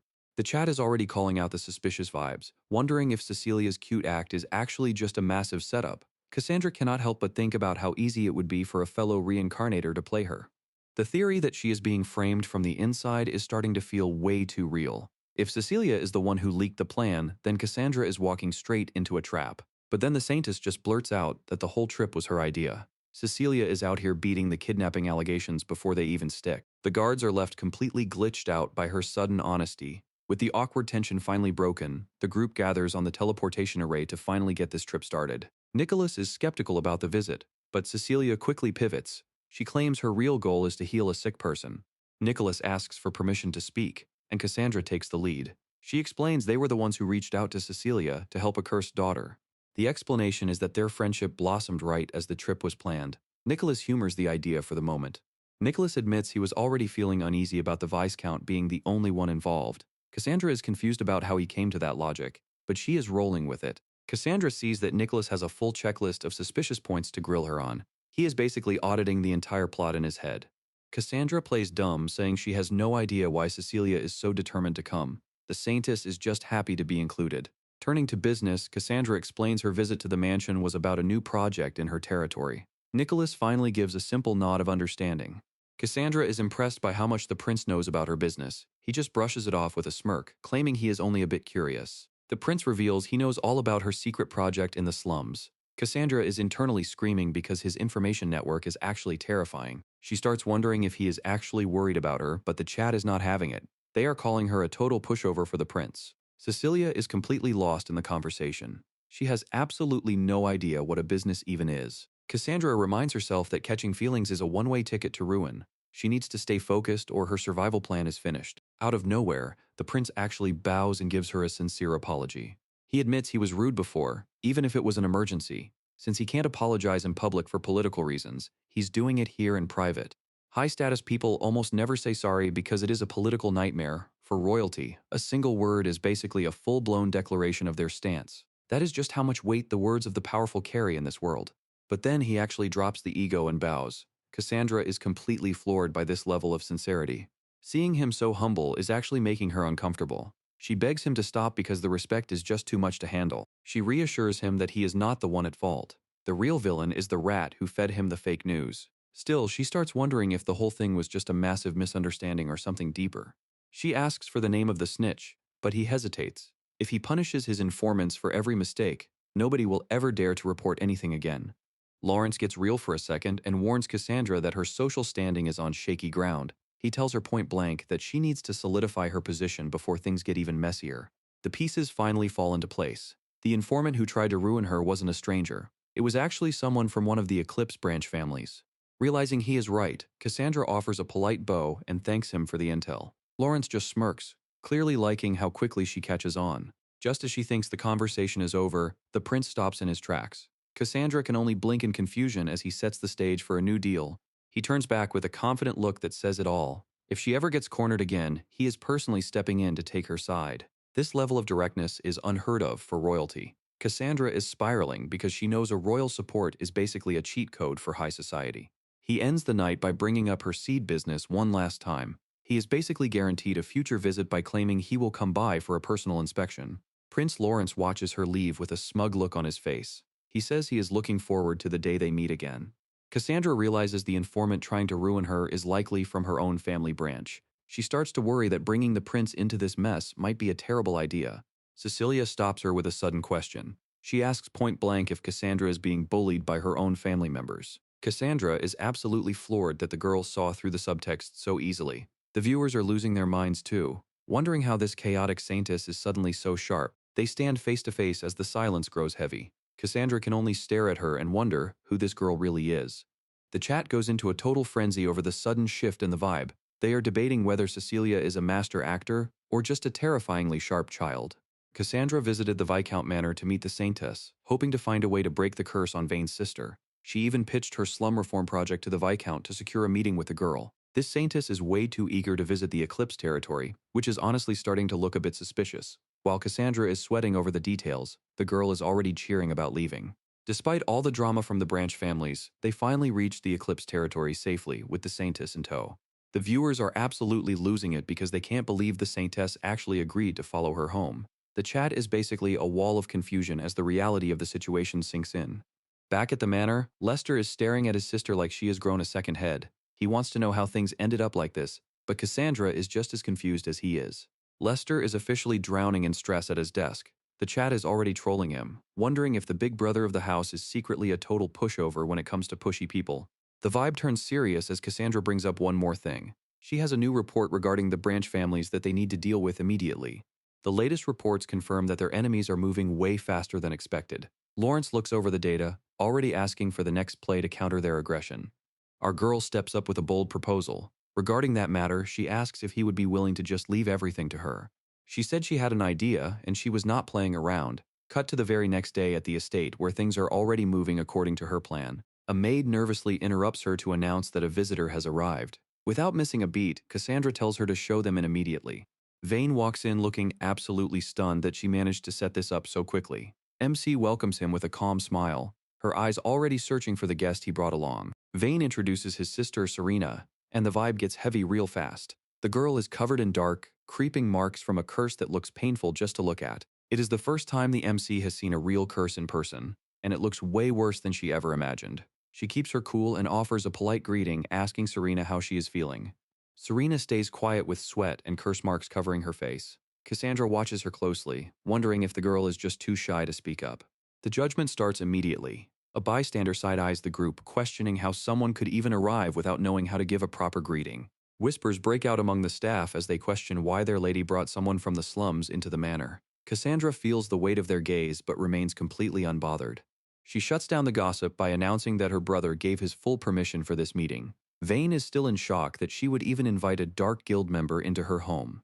The room goes silent after she drops the news that the Red Moon Guild is officially her new business partner. Everyone is left stunned by her massive power play. With a confident smile, she makes it clear that no one is allowed to complain about her decisions. She holds all the cards now and is not afraid to use them. The scene shifts to a private drawing room where the real talk begins. Vane listens carefully while she asks for the latest updates on the treatment. Vane stares at the letter, looking completely lost. The message was so short he couldn't even guess what the treatment was going to be. He asks if she just called some random sorcerer to handle this. Our girl keeps her poker face and tells him the details are top secret from here on out. The man loses his mind when she drops the news that the Saintess is literally in the house. He can't believe a holy celebrity actually came for them. He grins, admitting that the Marquis's daughter is on another level. He really wants to know what kind of black magic she used to pull this off. Cassandra gives a half-truth, saying it was a massive struggle to set up. The chat is already calling her out for lying just to look better in his eyes. She heads to the door and announces Cecilia's arrival. Someone from the other side tells her to come on in. Cecilia walks in with the brightest energy, looking stoked to be there. She immediately asks if Cassandra was the one who called her. Serena sits quietly while the curse marks flare up on her skin. One look is all Cecilia needs to realize the dark energy is way stronger than it appears. Cassandra is low-key impressed by how fast the Saintess read the situation. Leaning in, she checks if Cecilia is ready to get to work. It turns out Cecilia is already a huge fan of the manor life. She was busy rolling around on the guest room bed because it was just too fluffy to resist. Cutting to the chase, Cassandra asks if she can actually break the curse. Cecilia just gives a confident wink and says it is no problem at all. The group gathers in the center of the drawing room to start the ritual. Serena looks terrified, but a gentle call from Cecilia helps calm her down. Dropping down to Serena's level, the Saintess offers a warm smile. She introduces herself and promises that she is there to make the pain stop. A quick warning follows about the potential side effects during the treatment. Serena clenches her jaw while Vane stays right by her side. Vane leans in and promises Serena he is right there for her. He reminds her that Cecilia is not like the noble who ruined her life. The poor girl is still trembling, barely able to find her voice. Watching from the shadows, Cassandra realizes that she is the one terrifying Serena. The trauma of being oppressed by nobles has left Serena in a state of constant fear. Cassandra reflects on her own family reputation and how she represents everything the girl fears. Standing back, Cassandra beats herself up for not being more considerate of the feelings of others. The room goes quiet as everyone prepares for what comes next. Cecilia shifts into high gear and announces that it is finally time to start the treatment. She is all smiles, ready to work her saintly magic. With a desperate look, Vane begs her to save his sister. Cecilia just gives him a warm grin and promises to have the girl back on her feet soon. Our Saintess closes her eyes and begins the ritual as a wave of light fills the entire room. Cassandra and Vane can only watch in shock as the saintly power takes over. Cecilia locks in, her aura shifting as a wave of holy magic fills the room. Vane is speechless, realizing he is witnessing a power he has never seen before. Serena is engulfed in a bright glow as the holy light begins to target the curse. Cecilia remains focused, her hands clasped tight in prayer. Dark miasma begins to evaporate right off Serena's skin. She stares at her arms in shock, watching the painful bruises disappear into thin air. How is it? Cecilia asks with a warm smile. Serena is already on her feet, spinning around and cheering because her pain is finally gone.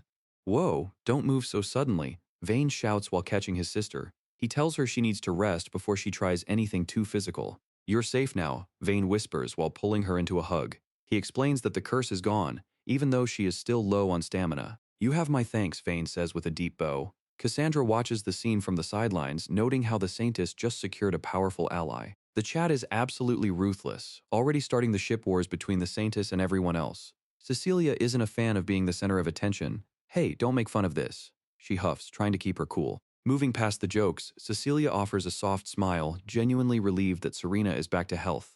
Lilastia stands by in silence, but even she can feel the heavy saintly vibes radiating from the girl. Serena dives in for a hug, leaving Vane looking like a total deer in headlights. He's blushing hard, insisting things aren't what they seem, while his sister just clings to him.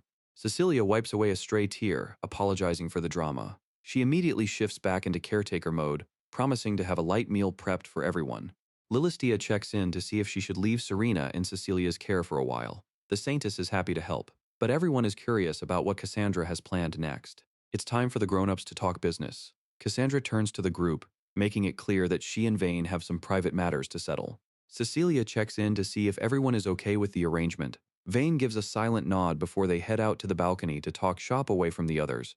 Vane looks out over the balcony, reflecting on the nightmare his sister Serena endured. Cassandra calls her a lovely girl, and he admits she is his absolute pride and joy. The narrator notes that being too cute is a literal curse in this world, even if it is considered justice. Cassandra shifts the mood by asking Vane if he is looking for revenge.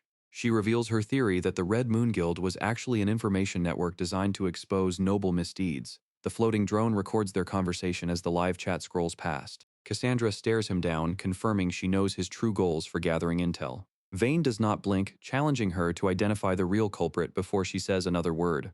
The pieces finally click together as Cassandra thinks back to the betrayals in her own branch family. She names Viscount Caprix as her primary suspect for the person behind the curse. Vane lets out a sharp laugh, caught off guard by her level of perception. He admits that if she were not a noble, he would be trying to scout her for his own guild right now. Cassandra finally understands the killing intent he has been radiating since they first met. She realizes he never trusted her because she is a relative of his sworn enemies. Vane wants to know the plan now that she knows his secrets. He points out they are alone, but Cassandra only cares about keeping this talk off the record. The Branch family is gunning for her brother's position. Cassandra makes it clear they are a nuisance to everyone, and she has a very personal score to settle. She demands he hand over all his gathered intel. Being an Eclipse means she has the power to actually make that info hit where it hurts. Vane is not sold, asking for a guarantee that she won't just suppress the evidence. He needs to know she won't just misuse it for her own benefit. Cassandra finds his doubt almost insulting. She smirks, telling him she will definitely misuse that info with total skill. The sheer honesty of her villainy catches him off guard. Vane breaks into a genuine laugh at her unexpected vibe. He decides that being accomplices is way more reliable than trusting some fake sense of goodwill. Our boy is officially in. Vane officially hands over the keys to the kingdom. He crosses his arms and smirks. Fine, everything I have dug up I will entrust to you, kid. Cassandra isn't just taking the info, she is taking names. Standing on the balcony, she promises to make the culprits pay for what they have done. Vane tries to move the talk inside to escape the chill, but Cassandra shuts him down. The mood shifts instantly as the guildmaster drops to one knee. He drops the nickname and calls her by her actual name for the first time. For saving my sister, you have my deepest gratitude. Cassandra tells him to stand up and cut the formalities. She is down with the thanks, but she needs him to keep that same energy from before. The memory of the day it all went wrong hits hard. Vane screams as Serena collapses under the curse, while a corrupt noble watches with a bored expression. The noble actually has the nerve to blame the victim for her own suffering. This wouldn't have happened if you hadn't resisted so pointlessly. Vane is down on his knees, begging the corrupt noble to save his sister's life. The man just huffs with total indifference to his suffering. The noble looks down on him like he is trash, calling him nothing more than a beast. He mocks the boy while his sister remains in absolute agony. This dude just keeps laughing, asking why he should care about livestock crawling on the ground. He questions the value of a commoner's life with a smug grin. Cassandra's voice cuts through the memory, telling him she can clearly see the respect he tries to hide no matter how he acts. Back in the present, Cassandra puts a finger to her lips with a sly look. She asks him if he is really okay with how everything played out. Our girl leans in and teases him, saying that being married to someone like her must be a nightmare. Vane is clearly caught off guard as she calls out how uneasy he actually feels. She grabs his hand and makes a firm promise that she will never become a woman like that. Vane just smiles, telling her that he is not so sure about her future self. A firm declaration finally breaks the silence on the balcony. As for me, even now, she tells him, I think I'm already good enough. Moving forward, she is setting the standard and ready to lead on her own terms. At a massive estate where someone is already losing their mind, a voice from inside demands to know what is going on. Guards are not playing around today. They have the Branch family head pinned while he screams about his innocence and a supposed mistake. Sweating buckets, the noble tries to throw the Eclipse family under the bus. He claims they are just making up lies to frame him, but a cold voice cuts him off. Nicholas steps forward and presents the evidence. This man really brought the receipts, backed by the Crown Prince's personal seal. The guy's face says it all, as he realizes there is no way out of this. From that point on, the cleanup of his shady business begins in earnest. With Vane's intel in hand, the Crown Prince moves fast to dismantle the Branch families. The mountain of evidence makes the whole process a total breeze. Back at the bar, Vane watches the news of the Caprix family's ruin. His long-awaited revenge is finally complete. A month has passed at the estate, and Cassandra is already buried under a mountain of paperwork. The workload is clearly taking its toll. The chat notices her intense focus and asks what has her so occupied. She peeks over the edge of her documents and asks if they mean what she is reading. Vane sent over a massive pile of resumes for everyone in the slums. It looks like her workforce is about to get a lot bigger. It has been a month since their alliance began, and the workload is getting too complex for one person. She realizes it is time to start training specialized leaders to handle the growing operations. The chat identifies this as a middle management play. Having more capable supervisors is definitely the right move for her expanding business. Two familiar faces appear in the stack of applications. The viewers immediately recognize them as the same kids she rescued from the slums earlier. Serena is eager to jump in and help, but a major roadblock remains. The recruits are so young they haven't even learned how to read or write yet. Cassandra looks over the pile of resumes and gives the green light to hire the kids. She sees the long-term benefit even if the chat is feeling skeptical. The viewers are already second-guessing her decision-making. A small sprout grows in the dirt as she explains her master plan. Giving the slum kids a real success story will motivate everyone else to work harder. For her, these new jobs are a symbol of hope. Chibi Cassandra tells the chat to pipe down about people begging for free stuff. She says that is not her problem and moves on immediately. The viewers are stunned by how blunt she can be. She thinks back to the grit she saw in the eyes of the kids she saved. Helping people who refuse to put in the work is a total waste of time. She only bets on those who have the courage to change their own lives. Cassandra focuses on the paperwork with a cold and serious expression. In her world, a noble who just hands out unlimited gifts is a failure. She believes in merit over handouts every single time. The camera drone hovers in place while the viewers start to complain in the chat. They think she is being way too heartless with her strict rules. A few people are starting to realize she might be onto something. A stressed-out noble struggles with a massive pile of administrative work. Being a ruler is basically high-level management where you have to look at the big picture. Sometimes you have to look at people as numbers to keep the territory running. The chat starts a heated debate about whether Cassandra should just use her noble power to fix everything. Cassandra shuts down the noise, waving her hand at the camera to get everyone to settle down. She officially drops the ban hammer, warning the audience that anyone starting a fight is getting shipped out. The silence that follows makes her wonder if her impression of the chat was actually accurate. Her viewers lose it and start spamming super chats, turning her ban thread into a major success. She leans on her hand, completely baffled by what her audience finds entertaining. The stream fun ends when a maid arrives to announce that Lady Adelaide has finally shown up.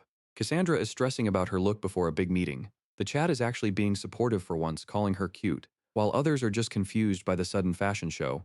She admits it has been a non-stop grind since the sun came up. Cassandra reveals she did not just recruit Vane. She sent out another high-level letter to someone else entirely. The mystery person is Adelaide Winter, her aunt. She has that do not mess with me energy, even while holding a teacup. Time to face the music. Cassandra takes a deep breath and steps into the room, peeking at her relative with maximum nerves. Aunt Adelaide is serving pure elegance and a terrifying side-eye. She has been keeping tabs on Cassandra's little side quests. The chat is simping for the new arrival, but Chibi Cassandra is just stressed. Apparently, this 40-year-old beauty is way more dangerous than she looks. Adelaide tells her to stop lingering and get inside since they clearly have things to discuss. Cassandra is already feeling the pressure before she even takes a step. She cautiously enters the room while her aunt maintains a perfectly polished and terrifying aura. The silent judgment is radiating off the screen. Finally checking the vibe, Cassandra asks if her aunt is actually angry. Adelaide just plays it off with a fake innocent question. The receipts come out as Adelaide reads back the letter, asking her to be a chaperone for the Saintess. Cassandra's bold request is finally catching up to her. Adelaide lets her have it for sending such a huge favor without any prior notice. The stream chat is already mourning her health bar as she takes massive mental damage. She realizes she is stuck in a trap where every response leads to a lecture. While being roasted, she is also having a minor crisis about what a chaperone even is. A chaperone is basically the ultimate social manager for high society girls. They handle everything from debut manners to ballroom guidance, making them a necessity for noble women. Adelaide officially steps in as a chaperone. She is already questioning her life choices while Cassandra just hangs her head in awkward silence. She hits her aunt with a silent plea, asking if it is really a no. Adelaide accepts the role, claiming she can't refuse her niece when there is clearly something in it for her too. Relieved that the plan is moving forward, Cassandra knows her aunt would never pass up such a perfect opportunity. She sips her tea with a sharp look. Missing an opportunity like this would just be foolish. The vibe shifts as Adelaide points out how much she has changed in such a short time to her. The old Cassandra was clever, but lacked the backbone to actually do anything for herself. Staring into the reflection of her cup, she admits she was worried about her niece's future. She asks directly if some major event triggered this sudden transformation. The Villainess just offers a mysterious smile and a simple confirmation, yeah, maybe just a little. Aunt Adelaide is already in gear. She wants to see the Saintess right now and tells Cassandra to lead the way. Panicked mode activated. Cassandra tries to warn her that Cecilia is a social mess, but she gets told to just calm down and breathe. The training arc is officially here. Adelaide announces the start of lady lessons after already terrifying the Viscount into agreeing. Cecilia was just trying to enjoy a donut in peace. She had zero warning that her life was about to become a nightmare of etiquette. Cassandra is not just sitting around either. She is ready to dive back into the slum business and handle the human relations side of things. Both of them are working overtime. While one is struggling with table manners, the other is buried under a mountain of research. Fast forward a few days and the energy levels are at zero. They are both completely drained from their respective grinds. The tea party is basically a recovery room after that brutal etiquette lesson. Cecilia is slumped over the table while Cassandra tries to process the exhaustion. To everyone's surprise, Cecilia admits she actually had fun. Cassandra is stunned because finding enjoyment in that lady's pressure is some next-level energy. The memory of Adelaide's cold smile is enough to haunt them. Failing her lessons means dealing with a terrifyingly polite kind of pressure. Cassandra looks back at how eager Cecilia was to come here in the first place. She catches her guest staring and asks what is on her mind. Cecilia just takes a calm sip of tea and drops a casual compliment. She tells her host that she was only staring because she is cute. System failure. Cassandra is blushing like crazy and can barely handle the direct praise. The chat is already calling her a pushover for how fast she folded. Getting back to business, Cassandra asks what the real motive is for this visit. Cecilia prepares to explain her actual goal. Cecilia drops the truth bomb. She just wants to be best friends. I really wanted to get close to you, Cassandra, she admits. Absolute chaos at the tea table. Cecilia is a blushing mess as she confesses she only visited to get some quality time. Meanwhile, Cassandra is deadpan because the floating chat is losing its mind over the wholesome energy. Time for a quick vocabulary lesson. Cassandra explains that the weird words floating in the air mean the audience thinks they are precious. Cecilia is just confused by the sudden gamer talk. The mask finally slips. Cassandra points at the floating screens and asks if Cecilia realizes the comments are actually talking about them.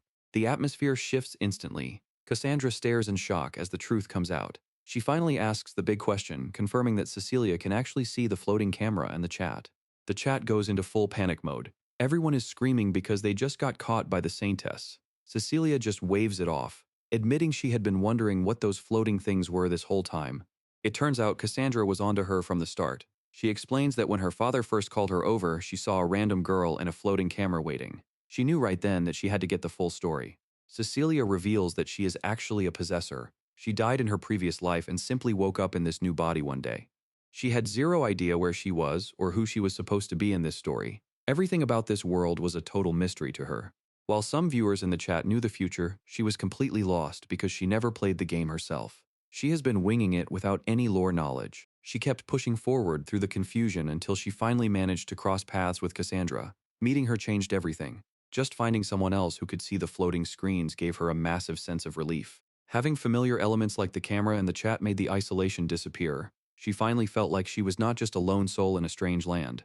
Being asked to be friends was the happiest moment she has experienced so far. She finally found a connection that mattered. Being asked to be friends was actually the highlight of her entire journey so far. Cassandra reaches across the table and takes her hands, acknowledging how hard it must have been for her to survive this world alone. Cecilia immediately loses it, crying about how thankful she is that Cassandra is basically an angel. Flattery won't get you anywhere, Cassandra says while blushing, but she decides it is finally time to share her own side of the story. The truth finally comes out as Cassandra explains her role as the Villainess and her desperate plan to escape a scripted ruin. Turns out Cecilia saw it coming, admitting that Cassandra's whole vibe made her suspect the Villainess role from the start. She explains that the animation quality on Cassandra's character is way too high for a background mob, leaving the Villainess completely confused by the metagamer talk. Cecilia questions how they can both see the floating screens, suspecting their status as reincarnators is the key. However, this only makes Cassandra's ability to see them even more mysterious. Testing the collaboration feature confirms their theory as the screens flicker in and out with every toggle. This proves that the system is what truly bridges their two worlds. The idea of a reincarnator collaboration starts to take hold, even if the floating chat remains skeptical. Cecilia observes the list, trying to process how this new reality fits into her journey. Cassandra mentions she might have an idea and begins rearranging the furniture to create a proper stage. Cecilia takes a deep, focused breath, preparing herself for a significant reveal. Cecilia takes center stage and drops a classic greet, introducing herself as the VTuber Noxia. Cassandra can only watch in silence as the Saintess suddenly adopts the persona of a professional idol. The realization hits Cassandra hard, leaving her mind reeling from the absurdity of this revelation. The pieces of the puzzle are finally starting to fall into place.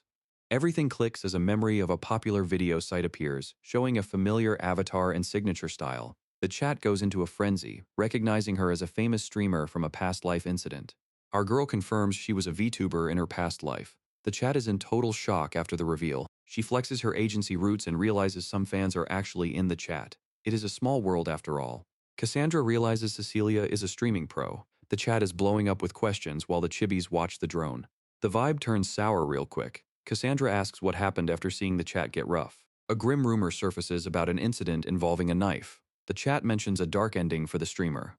Her final stream seemed like business as usual. No red flags or weird behavior at all. The very next day, a sudden graduation notice dropped. It was a complete shock to everyone following her. A news report flashes on the screen about a recent murder case involving an adult woman. Rumors immediately started swirling that this crime was connected to the sudden disappearance of the star. Cassandra puts the pieces together, realizing just how dark this story is getting. Cassandra is stunned as she asks if the streamer was actually taken out by someone in cold blood. It feels a bit too convenient to be a coincidence, but treating every little thing as a crime seems like a reach. Even the chat agrees it might be a bit over the top.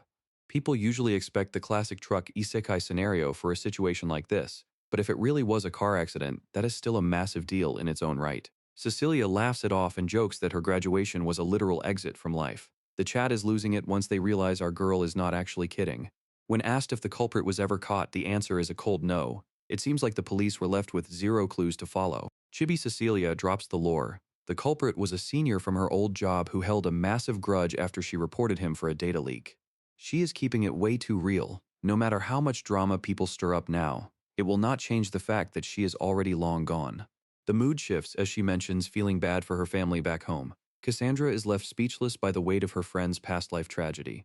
There is a major catch. Catching the guy is going to be nearly impossible without some kind of concrete evidence. The chat is already moving. They are reporting the senior and planning to get him trending on social media so justice can finally be served. This level of loyalty hits different. She thanks the viewers for standing by her when things got dark. Elsewhere, a detective working late over a bowl of ramen stares at his screen. He has no idea the stream he is watching is about to blow the entire case wide open. Elsewhere, the modern world gets a major update as a suspect finally emerges in the murder case. The investigation is moving fast, but that is a story for another time. Back in the fantasy world, Cecilia is already apologizing with her hands pressed together. She feels terrible for keeping Cassandra out of the loop. She admits she borrowed the power of her viewers to make it happen. Cassandra just smiles, relieved that her stream actually helped solve a crime. Our Villainess clenches her fist, admitting she could never stay silent after hearing a tragedy like that. Even the camera drone is ready for a fight. The mood shifts instantly as Cecilia lunges forward for a full power hug. She screams her love for Cassandra, leaving our girl totally stunned. She asks to drop the formal titles and just go by her first name. She is desperate to close the distance and become real besties. A genuine moment of friendship follows as they agree to act more casually. Cassandra finally calls her Cecilia, and the bond is officially sealed. Cecilia is losing her mind with joy while Cassandra tries to calculate their actual age difference. It turns out the Saintess is technically the big sister in this dynamic. The chat is flooded with wholesome vibes, but Cassandra is still trying to decode the modern slang. She is worried that being called precious is actually some kind of elite noble insult. Cecilia decides to flex on the viewers by sharing some top-secret physical details about her new friend. She tells everyone that Cassandra smells like roses and is incredibly soft. The mood shifts instantly as she hits the audience with a savage reality check about their social lives. She reminds the chat that none of them could ever get this close to a girl. To keep the jealous fans from doing something reckless, she pulls out a sign banning manual reincarnation. It is a pro-streamer move to keep the vibes from getting too dark. She is leaning hard into her youthful appearance to hide the fact that she is an adult on the inside. The chat is not letting her forget her real age, but she is determined to play the part. Seeing Cecilia manage a crowd of thousands with zero effort has Cassandra completely starstruck. Our Villainess just found her new favorite idol. Watching the chat explode with hype for her friend is a massive wake-up call for our Villainess. She admits to being the one usually getting carried while seeing a true pro in action. Cassandra turns toward the camera asking if she has what it takes to actually create moments that make the viewers happy. Cecilia welcomes her to the lifestyle but stops to consider a better title for this world. A full-blown VTuber might be a bit too modern for the locals. The suggestion is to go with the name iTuber instead. Cassandra can only stare at the floating drone while trying to process the weird branding logic. The viewers are already roasting her naming sense when they find out the I stands for Isekai. It is a bit too literal even for a joke, but the pun is already set. Back in the garden, the atmosphere shifts as Cecilia enters full mentor mode. She is ready to drop some elite knowledge on her newest colleague. Deciding on a signature greeting and a nickname for the fans is the first step toward going pro. It is time to get this new brand started for real. Cecilia pulls up a mental image of her old intro to show how it is done. A top-tier greeting is the first step to winning over the crowd. Cassandra tries to copy the idol pose, but it is clear she is not built for this level of cringe. The chat warns her that doing this in person requires a massive amount of mental strength. Our Villainess is confused by the basic terminology and asks why everyone is just called a listener. She is realizing that the world of content creation is deeper than she thought. Branding is everything. So Cecilia explains the importance of custom fan names and badges. It is all about making the viewers feel like they are part of an exclusive club. Since there are so many streamers out there, unique names help identify which community a viewer belongs to. Cassandra takes it all in, slowly becoming a student of the game. The viewers start trolling by suggesting names like Ruin Squad or Servants of the Villainess. Cassandra is about 2 seconds away from losing her cool and blasting the camera. Taking matters into her own hands, she shuts down the trolls with a wholesome counteroffer. She asks if they can just be called her friends instead. The chat is actually stunned. They are struggling to believe that the Villainess just claimed them as her friends. Cassandra starts dropping some heavy lore about her isolated past, mentioning her lack of parents and her distant brother. She admits that without their presence, the weight of her loneliness would have pushed her right into a dark path. Her sincerity is undeniable as she credits the viewers for keeping her from falling into her scripted role. The gap between worlds feels smaller than ever as she treats the people behind the screen like real allies. It is official. To her, every single listener is now a precious companion. The chat goes into a total meltdown of support. Cecilia is left in the corner, completely overwhelmed by the sudden power of the new fan club. Cecilia isn't about to let the viewers win. She threw her hand up and shouted that she is Cassandra's friend too. The debate between the local fans and the online chat was getting heated. She shut it all down by declaring that every single person there was Cassandra's precious friend. Cassandra couldn't help but blush. She tucked a lock of hair behind her ear and gave a soft, genuine smile. A system notification suddenly pinged across the screen. They just hit 1 million subscribers, and the shop lineup just got a major update. Cassandra looked at the floating window with total confusion. Cecilia explained that these screens pop up sometimes, but even she seemed a bit surprised by the new shop option. The interface opened up to show a bunch of modern clothing options. It looked exactly like a mobile shopping app, which definitely killed the fantasy vibe. Cecilia noticed Cassandra's outfit and asked if she bought it from the system. Cassandra just held out her dress with a smile and confirmed it was a digital find. Cassandra explains the complicated fashion standards of this world, while Cecilia looks over the weird dress sketches. A quick scroll through the system menu reveals a notification for some new arrivals in the shop. It is a professional streaming kit that includes a floating camera drone and a limited daily broadcast window. The sudden appearance of modern tech leaves both of them completely stunned. Cecilia is already visualizing herself back on stage and begs Cassandra to help her make a debut. In a moment of desperation, Cecilia grabs her hands and promises to do absolutely anything for the equipment. The chat catches her reckless promise immediately. Cecilia stands her ground, fully committed to the deal she just made.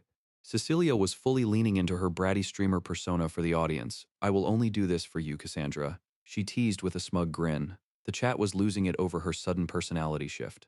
She quickly dropped the act for a heart-to-heart. While the current collab let her connect with fans, she knew she could not rely on Cassandra forever. Being completely clueless about this world meant she needed a direct line to her audience. She looked at Cassandra with pure desperation in her eyes. The system shop was basically daylight robbery. The chat was already joking about paying in installments or using some kind of Saintus pay system to cover the cost. Out of nowhere, Cassandra just gestured to a box sitting on the table. Cecilia could only stare in shock as our girl hit her with the ultimate sugar mommy flex. Cassandra threw her arms wide with a beaming smile. "Consider it a gift for Cecilia," she announced like a total boss. Cecilia did not even hesitate and tackled her into a massive bear hug. She actually lifted the Villainess right off the ground while Cassandra pleaded to be put down.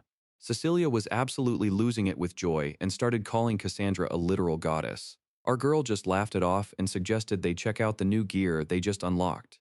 Inside the box was a glowing orb that looked straight out of an RPG. Cassandra stared at it in awe, wondering if this was the legendary skill orb Cecilia mentioned.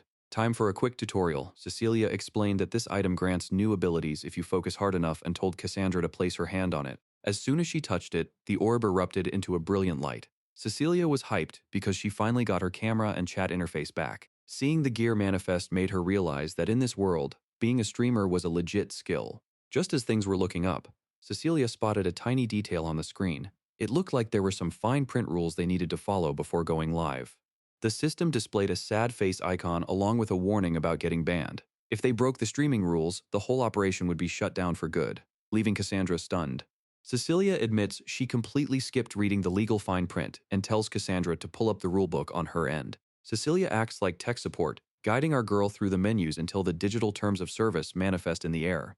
It looks like a standard streamer contract, covering everything from platform fees to the usual bans on sensitive content. Cassandra is just glad she didn't catch a ban by accident, but a hidden clause makes the atmosphere turn sour fast. The system is playing for keeps. Article 4 explicitly forbids things like romance, engagement, and even marriage for active streamers. Disbelief hits both of them at once. Neither can understand why the system is being this restrictive with their personal lives. The chat connects the dots. Since she is live 24/7, there is no way to keep a relationship private enough to satisfy the compliance rules. The streamer contract reveals a total trap. If she gets a fiancé or even a lover, she has to say goodbye to her community for good. The chat section is basically in a state of civil war. They want her to be happy, but they also refuse to let their favorite stream end. Looking back at all her moments with the prince, the viewer comments take a sudden turn. Telling her to stay single feels impossible when the chemistry is this obvious. Total silence. Cassandra stands there with her back turned as the weight of the idol life finally settles in. A few months have passed since the drama settled. Cassandra is officially back on her grind. "Good morning, friends," she says as the chat blows up with hype. The viewers can't help but notice how natural she is now. It has been a while since Cecilia left, but our girl is holding it down. Memories of the chaos come flooding back. Between finding out Cecilia was a past live streamer and the system's wild rules, it was a lot to handle. The chat brings up the one thing everyone wants to know. They ask what is going on with her and Prince Lawrence. The penalty is a total ban. If she catches feelings or gets engaged, the whole stream is dead. She just hits them with a knowing smirk. Have they forgotten that marrying the prince leads straight to her ruin anyway? She assured her viewers that despite the system's strict rules, she wasn't going anywhere just yet. Throwing the windows wide, our MC declared that today's schedule was packed. The system drone hummed along, asking what was actually on the menu for the day. Her goal was simple: a direct inspection of the slums to see how her projects were coming along.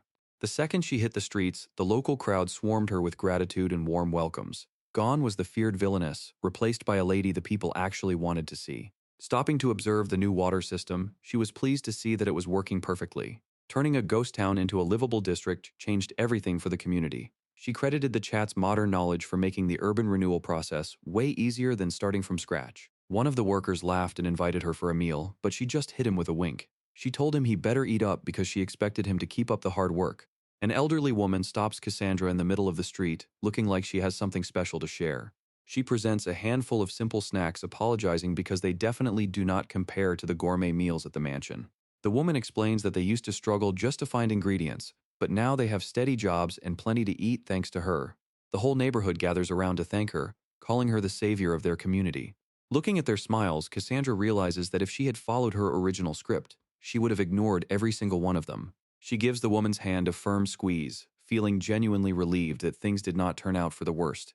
The chat starts roasting her for being a total cinnamon roll, saying she is basically more of a saint than the actual lead character.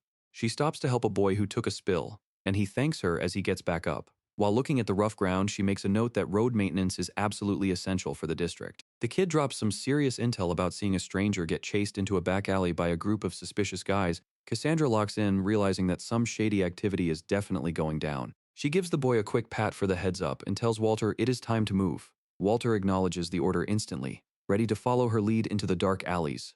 Lilistia and the rest of the neighborhood group step up, refusing to let her head into danger alone.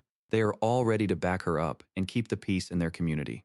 The party keeps growing as Riku and Yuna join the ranks as apprentices. She notes that they have a pretty big squad for a simple scouting mission, but she does not seem to mind the extra company. Reaching the clock tower, she tells the group to stay and look after the other residents. They are worried about her going with only one guard, but her mind is already made up. She just hits them with a confident smirk when they ask if she is worried about the danger. With her skills and Walter by her side, she knows she can handle whatever is waiting in those alleys. Cassandra and Walter arrive at a designated spot in the slums. Walter tells her to wait there while he looks into the alleyway. He catches a group of guys in the middle of something shady. Charging forward, he barks a demand for them to explain themselves. The thugs panic and scatter like rats. Cassandra ignores them and rushes to check on a young boy who is cornered. The kid is stunned to see a high-ranking noblewoman in this part of town. He stammers out a question, wondering why someone like her is even here. Walter is ready to throw down because the boy used casual language, but Cassandra keeps him in check. The kid quickly realizes his mistake and offers a formal apology.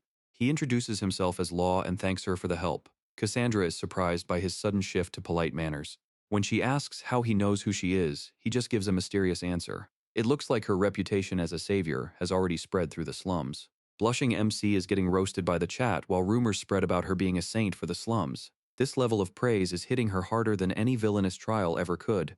Escort mode engaged. She decides it is way too dangerous to keep talking in the open and moves the group to a more secure spot. Plot twist. This kid is not just some random slum dweller. He is actually a noble's third son who ditched his title to grind in the business world. He heard the buzz about some game-changing projects in the area and wanted to broaden his horizons. She gives him a reality check for walking into a sketchy alley while dressed like a rich kid. He has no comeback for that one. The atmosphere here is a whole different level. Law is stunned to see people actually energized and full of hope instead of the usual slum gloom. He cannot believe a marquise's daughter is actually out here getting her hands dirty with inspection work. She just shrugs it off, telling him they are both driven by the same curiosity. Cassandra led the way up the stone steps with a determined look. She explained that she was still too inexperienced and couldn't rely on rumors, so she had to see the reality of the territory with her own eyes. A soft smile crossed her face as she looked back. The visit was very valuable. Law followed her lead but remained skeptical, asking if this was really how a noble lady should be spending her time. She turned to him with a serious gaze. The happiness of the people is my duty, and honestly, it is for my own sake as well. She kept her true motive to herself, knowing this was all part of avoiding her destined ruin. Law admitted the territory felt secure with her in charge, but when she asked if other places were different, he just pulled his cap down and went quiet. From the overlook, the entire city stretched out before them. Law's voice grew heavy as he noted how a long peace had allowed corruption to rot the country from the inside out. Images of the kingdom's darker side flashed through the conversation. Law asked if she had already witnessed the rot and the shadows lurking within their society. Law started sweating, realizing his words were bordering on treason against the king. Cassandra didn't even flinch. It is fine. Law is completely caught off guard by her absolute confidence. He asks how she can be so sure of herself. Cassandra keeps her eyes fixed ahead, noting that the country still has Prince Lawrence. Gazing over the city, she recalls a childhood promise they made. He vowed to become a great king one day. She is certain he is already living up to that role and will keep his word. Even if they never end up together, her faith in his promise remains unshaken. Reaching out toward the horizon, she begins to mention the second part of their pact. Looking at the sprawling city, she admits that he likely does not even remember it anymore. Looks like she might have shared a bit too much info. Either way, things are finally starting to feel secure. A quiet night falls over the grand estate. With the guests gone, it is finally time to focus on the next step. Reviewing the progress of the last few months shows some serious results. The slum reforms are actually moving along without any major drama. The crops are growing well, and the new infrastructure is being built at a record pace. Every part of the territory is finally stabilizing. Getting a little validation from her brother is exactly the boost she needed. The goal is in sight, and the momentum is real. She is officially checking off every single event that was supposed to ruin her life. The flags for her destruction are practically gone. There is nothing like the feeling of knowing the family legacy is safe. Everything is going exactly according to the new script. Just when she thought her path to a peaceful life was finally set in stone, the feeling of safety vanishes the moment she actually reads the document in her hands. It is a formal invitation to the royal palace, sent directly by the crown prince himself. Staring at the official seal, she can only question why he would send this now. We kicks off with a quick flex of everything our girl has accomplished so far. With the chat's help, she completely shut down the Branch family schemes and handled the famine like a boss. She even turned her main rival, the Saintess, into a loyal bestie. Her survival plan is looking airtight, and for a second, it feels like all those death flags are finally gone. Elsewhere, the peaceful vibes do not last long. We jump straight to the royal palace, and you already know something big is brewing. A formal invitation arrives from the crown prince, and it is a jump scare for our MC. She stares at the seal, wondering why he is reaching out now of all times. The chat is already spamming LS, calling it a death flag return, but she is not having it. She is sweating bullets, trying to figure out where she messed up the script. Then the system drops a hint about that boy Law she met in the slums. It turns out they have been crossing paths way more often than she realized during her city walks. The real bomb drops when she realizes Law might be the crown prince in a magic disguise. She is shook, realizing the most powerful guy in the kingdom has been low-key stalking her. Our girl is in deep denial. She tries to convince herself there is no way a royal would be hanging out in the slums, but the chat is already roasting her for being so oblivious. Everything is finally clicking into place. That noble aura Law had was not just her imagination, and the realization is hitting her like a freight train. She remembers that strange sense of familiarity that she just could not place until now. Panic mode activated. If Law really is the prince, their casual chats just became a massive political landmine. It gets even worse when she remembers they talked about the actual future of the kingdom. She is terrified her opinions will be framed as a secret plot to take down the government. Looking out over the city, she realizes just how much trouble she might be in. The risk of being labeled a rebel is becoming way too real. One misinterpreted conversation could turn her into the kingdom's public enemy #1. The chat is being suspiciously vague with their replies. Their half-hearted attempts to calm her down are actually making the vibes 10 times more stressful. Time to face the music. She knows she cannot just ignore the summons, no matter how much she wants to run away. Arrival at the capital. This palace is massive, and dodging the summons is officially out of the question. Stepping out of the carriage, the sheer size of this place has everyone feeling overwhelmed. Our MC is playing it cool, but Cecilia is bringing maximum energy. She is really committing to this maid undercover mission. Cecilia actually followed along because she was worried about her boss. The chat is already confused about why she is even there. Having some positive vibes around is actually a huge relief. Cassandra is glad she doesn't have to face this alone. Time to set the ground rules. Cecilia has to stay low-key and act like a regular maid to keep the political drama at zero. This summons feels different from the usual trouble. The viewers are tuning in to see if she can handle the royal pressure. The palace gates swing open for the formal arrival. The staff is already lined up to welcome the guest of honor. Welcome, Lady Cassandra. A short walk through the gardens leads to a private gazebo. Lawrence is waiting for her in the heart of the estate.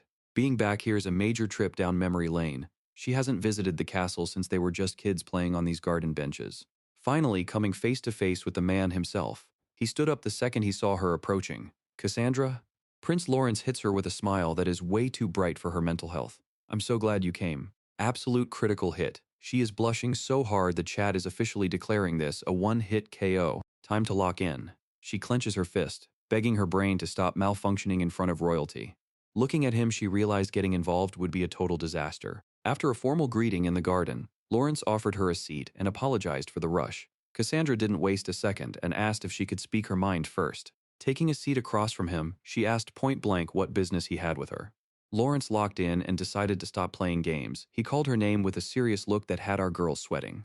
The prince dropped the ultimate bomb and asked her to get engaged to him right on the spot.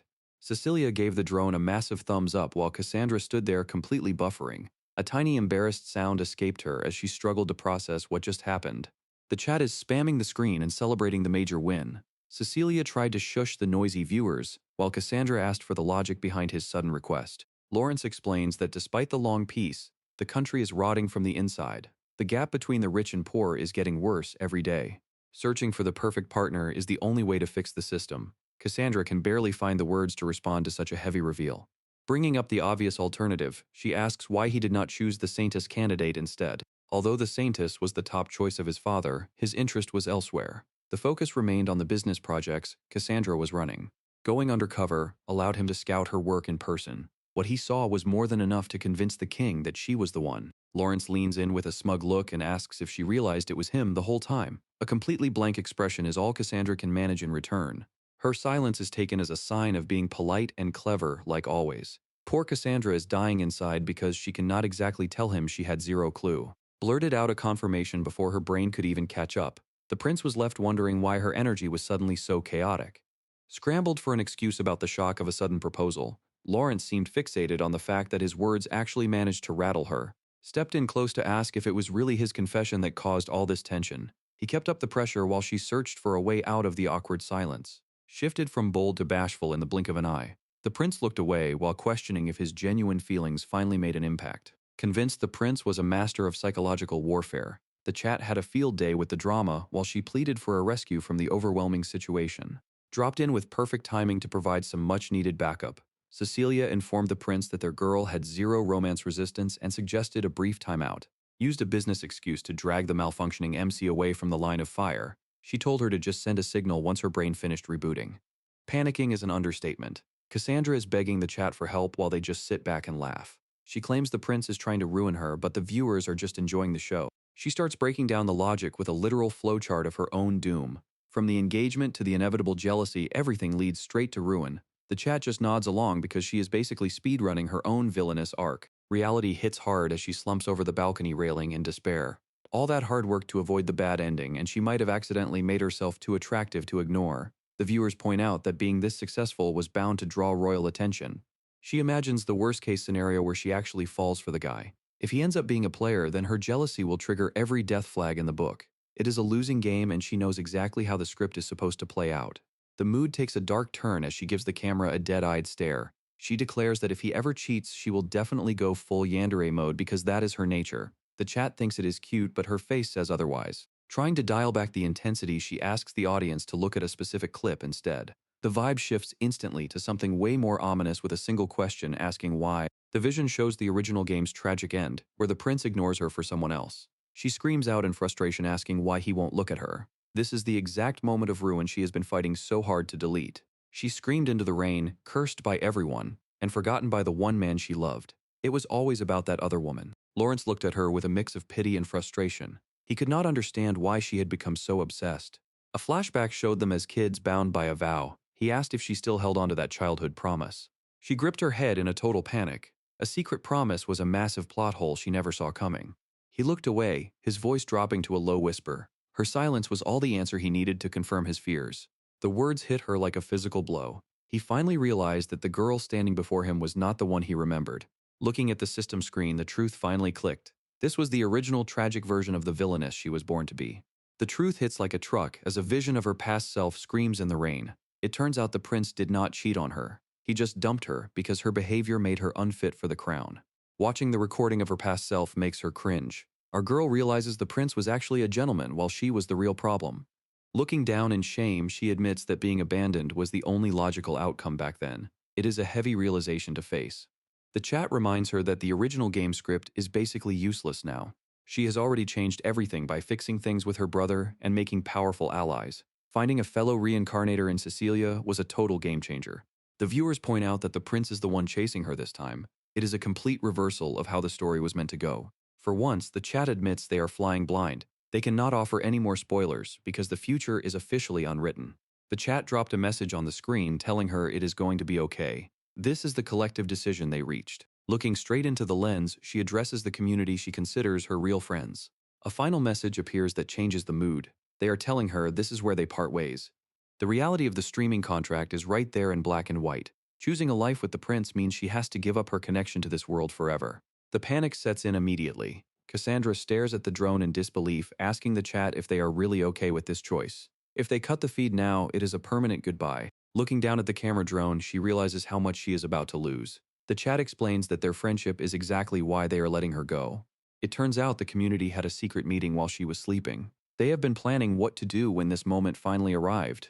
The chat is dropping some real talk. They admit it is going to be lonely, but being a true friend means pushing her toward a future where she does not end up in ruins. One specific comment takes over. It is a simple wish for her to finally find happiness. She is completely surrounded by their messages. It is like a protective ring of pure support from her digital family. The waterworks start. She looks right at the lens and admits she was the one who was actually saved by all of them. The community is not having it. They fire back that the journey was just as life-changing for them too. The vibe shifts immediately. She is officially throwing the villainous script in the trash and declaring her survival. One last smile for the drone. Her friends gave her the courage she needed, and now it is time to make the decision that changes everything. Lawrence skips the pleasantries and gets straight to the point. He asks if she has finally reached a decision about their future. The doubt is gone. Cassandra confirms her choice is made and begins her final declaration. She strikes a bold pose and drops the ultimate meta joke. She tells him that the diehard fans are officially getting shipped out. That's it for today, guys. If you made it to the end, comment more so I know you're real ones. Don't forget to like and subscribe. It really helps the channel grow. Until then, keep on cooking.